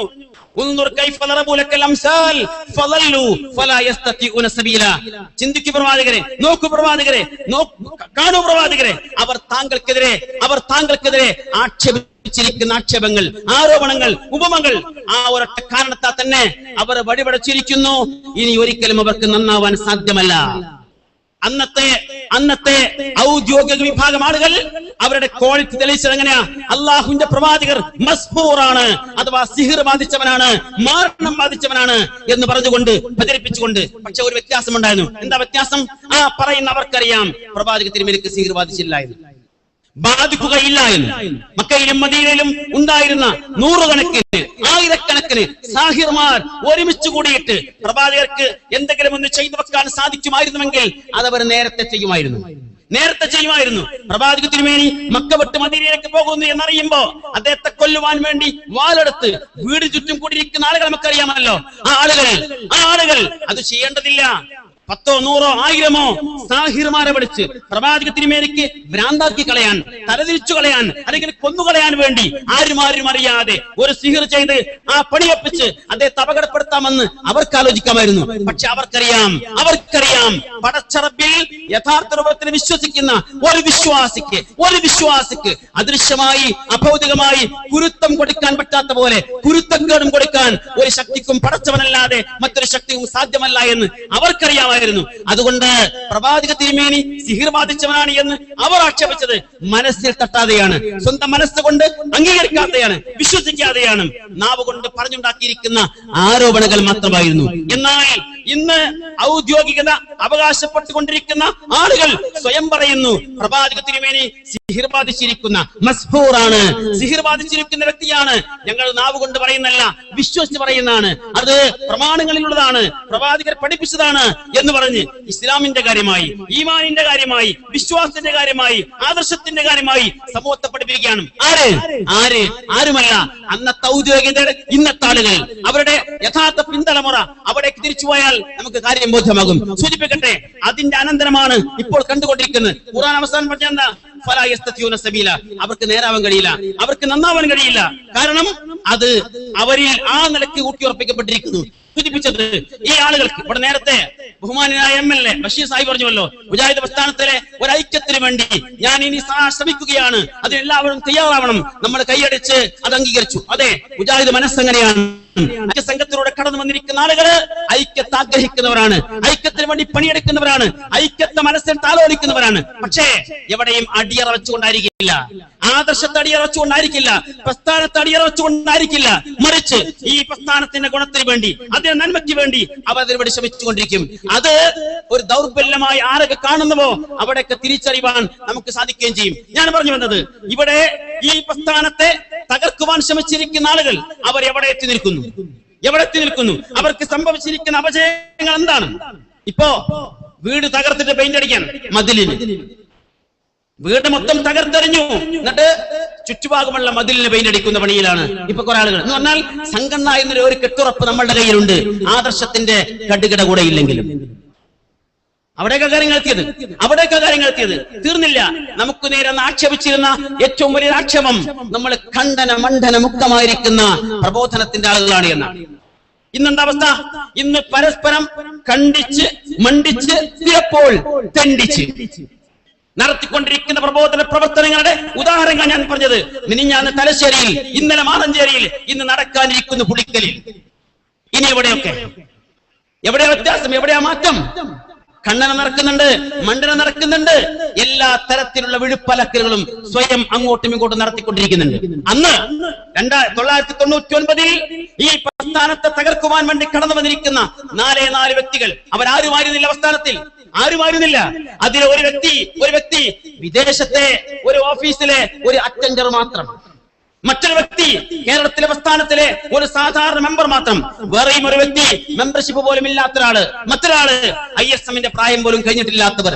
ഈ 4 ആളുകൾ ചേർന്ന് ആദർശ വ്യതിയാനമെന്ന ഒരു ഉട്ടോപ്പിയ ഉണ്ടാക്കി പ്രസ്ഥാനത്തെ തകർക്കുവാൻ ശ്രമിച്ചപ്പോ ഉത്തരവാദപ്പെട്ട നേതാക്കന്മാരെ കണ്ടുകൊണ്ട് സമുന്നതരായ നമ്മുടെ പ്രവർത്തകന്മാർ ശ്രദ്ധയിൽപ്പെടുത്തി, ഈ 4 ആളുകളെ ഇപ്പോൾ പിടിച്ചു കെട്ടാൻ ശ്രമിച്ചാൽ ഈ പ്രസ്ഥാനം അതിന്റെ ഇസ്സത്ത് തകരാതെ, അതിന്റെ ആദർശം തകരാതെ, അതിന്റെ പ്രസ്ഥാനിക കെട്ടുറപ്പ് തകരാതെ നമുക്കിതിനെ മുന്നോട്ട് കൊണ്ടുപോകാൻ സാധിക്കും. നിങ്ങൾ ആലോചിച്ച് നോക്കൂ, 2002 ഈ ഒരു പിളർപ്പില്ലായിരുന്നുവെങ്കിൽ ഇന്ന് മുജാഹിദ് പ്രസ്ഥാനത്തിന്റെ 8ാമത് സംസ്ഥാന സമ്മേളനം നടത്തുവാൻ കേവലം 9 ഏക്കർ മതിയാവില്ല, അല്ല 90 ഏക്കർ മതിയാവില്ല, അല്ല 900 ഏക്കർ മതിയാവില്ല. കാരണം മുജാഹിദ് പ്രസ്ഥാനം കേരളക്കരയിൽ ആർക്കും നിഷേധിക്കുവാൻ സാധ്യമല്ലാത്ത അനിഷേധ്യമായ അജയ്യമായ കെട്ടുറപ്പുള്ള ഒരു പ്രസ്ഥാനമായി വളർന്നേക്കും. പക്ഷേ അതിന് അന്ന് പറഞ്ഞത് കേൾക്കാൻ കാതില്ലാതെ പോയവർ, കാണാൻ കണ്ണില്ലാതെ പോയവർ, കാര്യങ്ങൾ ആലോചിക്കുവാൻ മനസ്സ് വരാത്തവർ ഇന്ന് വിരൽ കടിക്കുന്നു. ഇപ്പോ വിരൽ കഴിഞ്ഞ് കൈ മൊത്തം കടിച്ചുകൊണ്ടിരിക്കുന്നു. അവിടേക്ക് കാര്യങ്ങൾ നീങ്ങിയിട്ടുണ്ട്. ഞാൻ സൂചിപ്പിച്ചത് തീർന്നില്ല. എന്നിട്ട് ISM പകരം പിരിച്ചുവിട്ടിട്ട് പകരം കൊണ്ടുവന്നിരിക്കുന്ന ആളുകളെ കുറിച്ച് സ്വയം പറയുന്നത് ഇവര് ഞങ്ങൾക്ക് പറ്റിയിരിക്കുന്ന ഏറ്റവും വലിയ അബദ്ധമാണെന്നാ. എന്താ? ഒരു കൃഷിയിടത്തിൽ ഒരുപാട് കാപ്പിച്ചെടിയുണ്ട്. ആരോ പറഞ്ഞു കാപ്പി കുടിച്ചാൽ അപകടമാണ്, ക്യാൻസർ ഉണ്ടാകും, പല പ്രശ്നങ്ങളും ഉണ്ടാകും. അത് കേട്ടിട്ട് ചില ആളുകൾ എന്ത് ചെയ്തു? അത് കംപ്ലീറ്റ് പറിച്ചു കളഞ്ഞു. എന്നിട്ട് പകരം കൃഷി നട്ടു. കൃഷി വളർന്നു വന്ന് നോക്കുമ്പോഴാണ് കാര്യം മനസ്സിലാകുന്നത്. നേരത്തെ പറിച്ചത് കാപ്പിയാണെങ്കിൽ ഇപ്പോ തടച്ചു വളർന്നത് കഞ്ചാവാണ്. അവിടേക്കാണ് കാര്യങ്ങൾ എത്തിയിട്ടുള്ളത്. അവിടേക്കാണ് കാര്യങ്ങൾ എത്തിയത്. തുറന്നു പറഞ്ഞല്ലോ, പിരിച്ചുവിട്ട ISM, നിലനിൽക്കുന്ന ISMനേക്കാൾ എത്ര മഹത്തരമാണ് എന്ന് ഉത്തരവാദപ്പെട്ട ആളുകൾ പറഞ്ഞല്ലോ. തീർന്നില്ല. ചില ആളുകൾ, ചില മഹാന്മാരായ നേതാക്കന്മാർ പ്രതികരിക്കുന്ന എന്താ, ഞാന് പാമ്പും കൂട്ടിലെ വേലായുധനെ പോലെയാണ്. ഏതൊക്കെയാണ് പാമ്പുകൾ എന്ന് നമുക്ക് തിരിച്ചറിയാൻ പറ്റും. ഞാൻ അതിലേക്ക് വളരെ കൃത്യമായി വിശദമായി കടന്നു പോകുന്നില്ല. സൂചിപ്പിച്ചത് ഈ ഒരു അവസ്ഥ ഇവർക്ക് എത്തിപ്പെടുന്നത് കൊണ്ടാണ്. ISMനെ അന്ന് മനസ്സിലാക്കിയില്ല. ഇത് പ്രശ്നമുണ്ടാക്കാൻ കടന്നു വന്നിരിക്കുന്ന ആളുകളെ പറിച്ചറിയുവാൻ ശ്രമിച്ചില്ല. ഇപ്പോ അതേ ആളുകളിൽ നിന്ന് ഓരോരുത്തരെ ഓരോ ദിവസം ഇപ്പോഴത്തെ ക്യാമ്പയിൻ എന്താ ക്യാമ്പയിൻ? മുജാഹിദ് പ്രസ്ഥാനം ഒരുപാട് ക്യാമ്പയിൻ നടത്തിയിട്ടുണ്ട്. ഇപ്പൊ നടക്കുന്ന ക്യാമ്പയിൻ നീക്കം ചെയ്യൽ ക്യാമ്പയിനാണ്. എല്ലാ അശണ്ടകളെയും എല്ലാ അസ്പൃശ്യതകളെയും നീക്കം ചെയ്തുകൊണ്ടുള്ള ക്യാമ്പയിൻ തുടർന്നുകൊണ്ടിരിക്കുകയാണ്. ഇന്നാര്, നാളെ ആര്, മറ്റന്നാളാര്, ഓരോരുത്തർ ഊഴം കാത്തു നിൽക്കുകയാണ്. നാളെ പോകേണ്ടവർ, മറ്റന്നാളെ പോകേണ്ടവർ, അടുത്ത ആഴ്ച കഴിഞ്ഞു പോകേണ്ടവർ, അടുത്ത കൊല്ലം പോകേണ്ടവർ, എല്ലാവരും ചെന്ന് ചില പ്രത്യേക സ്ഥലങ്ങളിൽ അടിഞ്ഞുകൂടിക്കൊണ്ടിരിക്കുന്നുണ്ട്. ആലോചിക്കുക, ഈ ഒരു അവസ്ഥയിലേക്ക് ഈ പ്രസ്ഥാനത്തെ കൊണ്ടുപോയിരിക്കുന്ന ആളുകൾ നമുക്കുണ്ടാക്കിയിരിക്കുന്ന വെല്ലുവിളികളെ നാം തിരിച്ചറിയണം. ഒന്നുകൂടി തിരിച്ചു വരട്ടെ. ഇതിനിടയിൽ ഇവിടെ സൂചിപ്പിച്ചുവല്ലോ ഒരു ഐക്യത്തെ കുറിച്ച്. ഞാൻ പറഞ്ഞ വിഷയമായിരുന്നു ഐക്യം. മുജാഹിദ് പ്രസ്ഥാനത്തിന്റെ ആവേശമാണ്. പക്ഷേ അത് ആദർശത്തെയോ പ്രസ്ഥാനത്തെയോ പണയം വെച്ചുകൊണ്ടാവരുത്. 2 വർഷം മുമ്പ് മുജാഹിദ് പ്രസ്ഥാനത്തിൽ ഐക്യമുണ്ടാകുമെന്ന് നമ്മളൊക്കെ കൊതിച്ചു, നമ്മളൊക്കെ ആഗ്രഹിച്ചു, അതിനുവേണ്ടി പണിയെടുത്തു, പ്രാർത്ഥിച്ചു, എല്ലാവരും വളരെ പ്രതീക്ഷയോടെ കാത്തിരുന്നു. പക്ഷേ അത് തകർത്തിരിക്കുന്ന ആളുകൾ എവിടെയാണോ ഇരിക്കുന്നത് ആ ഇരിപ്പിടത്തിലേക്ക് ഐക്യത്തിന്റെ കാഹളവും മുഴക്കുവാൻ ഇവിടെ നിന്നാരും കടന്നു ചെല്ലുമെന്ന് ആരും വിചാരിക്കേണ്ടതില്ല. ഐക്യം തകർത്തവർ അകത്തിരിക്കുമ്പോ അവരെ മാറ്റി നിർത്താതെ മറ്റൊരൈക്യത്തിനുള്ള ശ്രമം മുജാഹിദ് പ്രസ്ഥാനത്തിന്റെ ഭാഗത്താരും പ്രതീക്ഷിക്കേണ്ടതില്ല എന്നാണ് സൂചിപ്പിച്ചത്. പിന്നെന്താ അറിയോ, ആരുമായൊക്കെ എന്തൊക്കെ ശണ്ടകൾ ഉണ്ടാക്കിയാലും, ജ്യേഷ്ഠാനുജന്മാർ തമ്മിൽ പിണങ്ങിയാലും, വീട്ടിൽ ഒരു വിശേഷം ഉണ്ടാകുമ്പോ ഒരു കല്യാണമൊക്കെ നടക്കുമ്പോ പിണങ്ങി നിൽക്കുന്നവരൊക്കെ ഒന്ന് വിളിക്കാൻ ശ്രമിക്കും. എന്തിനാ? ഇതൊന്ന് വിജയിച്ചു കിട്ടണല്ലോ. അനുജനെ വിളിക്കും, ജ്യേഷ്ഠനെ വിളിക്കും, അമ്മാവനെ വിളിക്കും, അമ്മായിനെ വിളിക്കും, തെറ്റി നിൽക്കുന്നവരൊക്കെ വിളിക്കും. ഇതൊന്ന് വിജയിച്ചു കിട്ടാൻ എന്ന പോലെ ഇപ്പോൾ ചില സംഗതികൾ വിജയിച്ചു കിട്ടേണ്ട ആവശ്യം ചിലർക്കുണ്ട്. അതുകൊണ്ട് അവരുടെ ഭാഗത്ത് നിന്ന് കേട്ടുകൊണ്ടിരിക്കുന്നു ഒരു വലിയ ഐക്യശ്രമം നടന്നുകൊണ്ടിരിക്കുന്നുണ്ട് എന്ന്. ഞങ്ങൾ തുറന്നു പറയട്ടെ, ഐക്യശ്രമം വേണം. ഒന്നുകിൽ നിലവിൽ തീരുമാനിച്ചിരിക്കുന്ന കാര്യങ്ങൾ പൂർത്തിയാവട്ടെ, അല്ലെങ്കിൽ അത് നിർത്തിവെച്ച് ഐക്യത്തിന്റെ ശ്രമം നടക്കട്ടെ. അപ്പോ ഐക്യമുണ്ടാകും. അതാണ് വസ്തുത. എന്നല്ലാതെ തങ്ങൾ ഉണ്ടാക്കിയിരിക്കുന്ന ചില കൂടാരങ്ങളിൽ ആളെ നടക്കുവാൻ വേണ്ടി താൽക്കാലികമായി ഉണ്ടാക്കുന്ന ഈ കപട ഐക്യശ്രമങ്ങളെ തിരിച്ചറിയുവാൻ മുജാഹിദ് പ്രസ്ഥാനം അവർക്ക് കണ്ണുണ്ട്, കാതുണ്ട്, മനസ്സുണ്ട്, നല്ല ഓർമ്മശക്തിയുണ്ട് എന്ന് ഉത്തരവാദപ്പെട്ട ആളുകൾ ആ നിലക്ക് ആലോചിക്കണം, ഓർമ്മ വെക്കണമെന്നാണ് ഞങ്ങൾക്ക് ശ്രദ്ധയിൽപ്പെടുത്താനുള്ളത്. അവസാനിപ്പിക്കുന്ന മുമ്പ് 1-2 കാര്യങ്ങൾ കൂടി ശ്രദ്ധയിൽപ്പെടുത്താനുണ്ട്. മുജാഹിദ് പ്രസ്ഥാനം ഈ ഒരു വർഷത്തിനിടയിൽ 5-6 സമ്മേളനങ്ങൾ പ്ലാൻ ചെയ്തു. 5-6 സമ്മേളനങ്ങൾ. നമ്മൾ ആരുമായിരുന്നില്ലല്ലോ. ലെറ്റർ പേഡ് ഇല്ലാത്തവർ, സീലില്ലാത്തവർ, ഓഫീസ് ഇല്ലാത്തവർ, സ്ഥാപനങ്ങളില്ലാത്തവർ, പലരുടെയും ഭാഷയിൽ പറഞ്ഞാൽ അംഗബലമില്ലാത്തവർ. പക്ഷേ ഈ ഒരു 2012 പറഞ്ഞപ്പോ പ്രസ്ഥാനത്തിന്റെ പിളർപ്പിന് അവർ ആഘോഷമായി കൊണ്ടാടുവാൻ ശ്രമിക്കുമ്പോ 10 വർഷം പിന്നിട്ടിരിക്കുന്ന ഈ ഒരു കാലഘട്ടത്തിനിടയിൽ ഈ ഒരു 2012 നമ്മൾ ചെയ്തു വെച്ചിരിക്കുന്ന സംഗതികൾ എന്താ? കഴിഞ്ഞ മെയ് മാസത്തിൽ നമ്മുടെ വനിതാ വിഭാഗം MGM കോഴിക്കോട്ട് വെച്ച് അവരുടെ സംസ്ഥാന സംഗമം സംഘടിപ്പിച്ചു. ആ MGM-നെതിരെ കോടതിയിൽ പോയി ഒരുപാട് പണം ചെലവഴിച്ചിരിക്കുന്ന ആളുകൾ മിനിഞ്ഞാന്ന് വിരൽ കടിച്ചു. MGM-ന് ശക്തമായി സ്വതന്ത്രമായി പ്രവർത്തിക്കാവുന്ന വിധത്തിൽ അവരുടെ വിധി തിരിച്ചു കിട്ടി. ഈ പ്രസ്ഥാനത്തിന് ഏറ്റവും വലിയ പ്രശ്നമുണ്ടാക്കുന്ന, ഈ പ്രസ്ഥാനത്തിന്റെ പ്രശ്നങ്ങളിൽ തുടക്കം കുറിച്ചിരിക്കുന്ന ഒരു കേന്ദ്രം മലപ്പുറം വെസ്റ്റ് ജില്ലയിലെ വളയംകുളത്തായിരുന്നു. ആ വളയംകുളത്താണ് ഉത്തരവാദപ്പെട്ട സ്ഥാപനത്തിന്റെ സിംഹഭാഗവും നമ്മുടെ തരത്തിലേക്ക് മിനിഞ്ഞാന്ന് കോടതി വിധിച്ചു കൊടുത്തത്. കൂടെ എന്ന് പറഞ്ഞാൽ അപ്പുറത്തെ അവസ്ഥ എന്താ? പാപി ചെല്ലുന്നിടത്ത് മുഴുവനും പാതാളം, ഇപ്പുറത്തോ എല്ലായിടത്തും ഗംഭീര സ്വീകരണം. അതാണ് കാര്യങ്ങൾ നടന്നുകൊണ്ടിരിക്കുന്നത്. ഇരിക്കട്ടെ, MGM മെയ് മാസത്തിൽ അതിന്റെ സംസ്ഥാന സമ്മേളനം അഥവാ അതിന്റെ നേതൃത്വത്തിൽ വനിതാ സമ്മേളനം സംഘടിപ്പിച്ചു. തൊട്ടുപുറകെ കേരള മുസ്ലിം ഐക്യ സംഘത്തിന്റെ 90ാം വാർഷികം കേരള ജംഇയ്യത്തുൽ നേതൃത്വത്തിൽ കൊടുങ്ങല്ലൂരിൽ വെച്ച് ഐക്യ സംഘത്തിന്റെ പിറവി നാട്ടിൽ വെച്ച് കഴിഞ്ഞ ഒക്ടോബറിൽ ആഘോഷിച്ചു. നവംബർ വന്നപ്പോ നമ്മുടെ വിദ്യാർത്ഥി ഘടകം എറണാകുളത്ത് വെച്ച് വിദ്യാർത്ഥി സഹോദരങ്ങൾ സംഘടിപ്പിച്ചുകൊണ്ട് അതിന്റെ സംസ്ഥാന സംഗമം സംഘടിപ്പിച്ചു. ഇപ്പോൾ ഇതാ ISM-ന്റെ ഈ മഹത്തായ യുവജന സമ്മേളനം ഇൻഷാ അല്ലാഹ് ഇന്നിവിടെ സമാപിക്കുകയാണ്. ഇതുകൊണ്ട് അവസാനിക്കുന്നില്ല. നമ്മള് കേരളത്തിൽ മാത്രം പ്രവർത്തിക്കുന്നവരല്ലല്ലോ, ഉത്തരേന്ത്യയിൽ ഒരുപാട് കാര്യങ്ങൾ നിർവഹിക്കാണ്ട്. പ്രബോധന രംഗത്തുണ്ട്, പ്രവർത്തന രംഗത്തുണ്ട്, സാമൂഹ്യക്ഷേമ രംഗത്തുണ്ട്, എല്ലാ മേഖലകളിലും നമുക്കറിയാം. ബീഹാർ നമുക്ക് ഓരോ പ്രശ്നബാധിത പ്രദേശങ്ങളും അറിയാം. നമ്മൾ ചെയ്തുകൊണ്ടിരിക്കുന്ന സേവന പ്രവർത്തനങ്ങളെ കുറിച്ച് നമ്മൾ ഉത്ബുദ്ധരാണ്. എന്നാൽ അതോടൊപ്പം നമ്മുടെ മറ്റു സംസ്ഥാനങ്ങളിലെ പ്രവർത്തകന്മാർക്ക് പ്രാമുഖ്യം നൽകിക്കൊണ്ട് ഇൻഷാ അല്ലാഹ് ഏപ്രിൽ മാസത്തിൽ നമ്മൾ ഡൽഹിയിൽ വെച്ച് മറ്റൊരു സമ്മേളനം അഖിലേന്ത്യാ നമ്മൾ സംഘടിപ്പിക്കുകയാണ്. അതോടൊപ്പം നമ്മുടെ സംസ്ഥാന സമ്മേളനം ഇൻഷാ അല്ലാഹ് ഇന്ന് വൈകിട്ട് പൊതുസമ്മേളനത്തിൽ വെച്ച് നമ്മുടെ ജനറൽ സെക്രട്ടറി നമ്മുടെ സംസ്ഥാന സമ്മേളനം പ്രഖ്യാപിക്കാനിരിക്കുന്നുണ്ട്. എനിക്ക് ISM-ന്റെ പ്രവർത്തകന്മാരുടെ പ്രത്യേകം പറയാനുള്ളത്, നമ്മുടെ മനസ്സിൽ ഇവിടുന്ന് അങ്ങോട്ടുള്ള അടുത്തൊരു വർഷം ആ സമ്മേളനമാണ്. അതിനുവേണ്ടിയുള്ള പ്രവർത്തനങ്ങളാണ്, അതിനുവേണ്ടിയുള്ള സന്ദേശ പ്രയാണങ്ങളാണ്. ആ സംഗമ ഭൂമിയിലേക്ക് എത്തിച്ചേരുവാനുള്ള തിടുക്കത്തിലാണ് നമ്മൾ.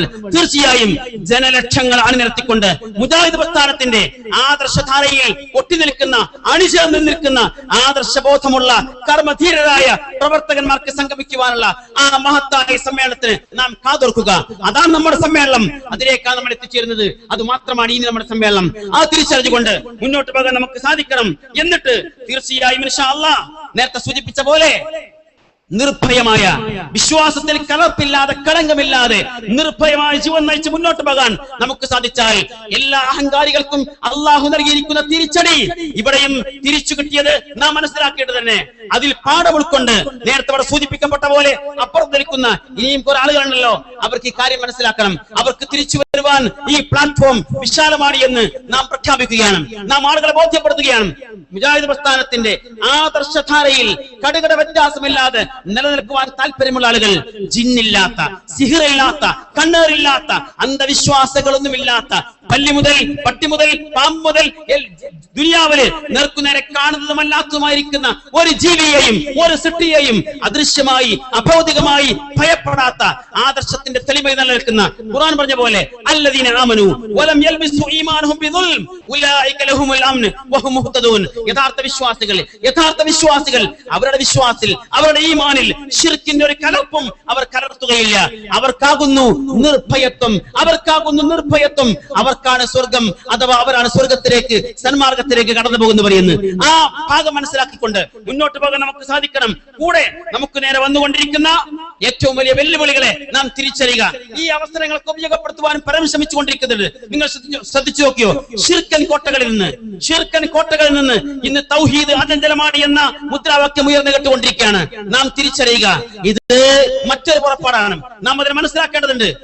ലോകത്ത് ശിർക്ക് ചെയ്യുന്ന ഒരുപാട് ആളുകളുണ്ട്, കോടിക്കണക്കിന് മനുഷ്യന്മാരുണ്ട്. പക്ഷേ വിശുദ്ധ ഖുർആന്റെ അധ്യാപനങ്ങളെ ശിർക്കിന് വേണ്ടി തെളിവായി ഉദ്ധരിച്ച് ദുർവ്യാഖ്യാനം ചെയ്ത് മുസ്ലിം സമൂഹത്തെ ശിർക്കിലേക്ക് നയിക്കുന്നവർ ഈ കേരളത്തിൽ നമുക്ക് ഏറെ കാണാൻ സാധിക്കും.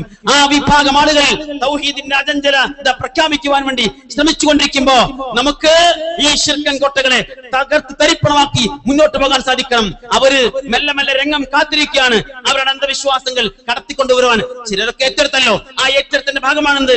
ഇക്കൊണ്ടുവന്ന മുടി അള്ളാഹു റസൂലിന്റെ മുടിയാണെങ്കിൽ അത് കുടിക്കാൻ വേണ്ടി ഞങ്ങൾ അവിടെ കാവൽ നിൽക്കുമെന്ന് പ്രഖ്യാപിക്കുവാൻ മാത്രം അതപ്പതിച്ച അവസ്ഥയിലേക്ക് പേരിന് രംഗത്ത് വന്നിരിക്കുന്ന ആളുകൾക്ക് കഴിഞ്ഞുവെങ്കിൽ അതാണ് അവരുടെ ലക്ഷ്യം. മുജാഹിദ് പ്രസ്ഥാനത്തെ നവോത്ഥാന വേദിയിൽ നിന്ന്, നവോത്ഥാന പാതയിൽ നിന്ന് നവയാഥാസ്ഥികതയിലേക്ക് തിരിച്ചു വിളിക്കുവാൻ വേണ്ടി യാഥാസ്ഥികർ കൂടി കച്ചകെട്ടിറങ്ങിയിരിക്കുന്ന ഈ സന്ദർഭത്തിൽ കൂടുതൽ കാര്യം കൂടി, ഇതുവരെ വേവാത്ത പല പരിപ്പും വേവിക്കുവാൻ വേണ്ടി, അതിനെ പുറത്തിറക്കുവാൻ വേണ്ടി ശ്രമിച്ചുകൊണ്ടിരിക്കുന്ന മതരാഷ്ട്രവാദങ്ങളുടെ കേന്ദ്രങ്ങളെ തിരിച്ചറിയുവാൻ ഈ സന്ദർഭത്തിൽ നമുക്ക് സാധിക്കണം.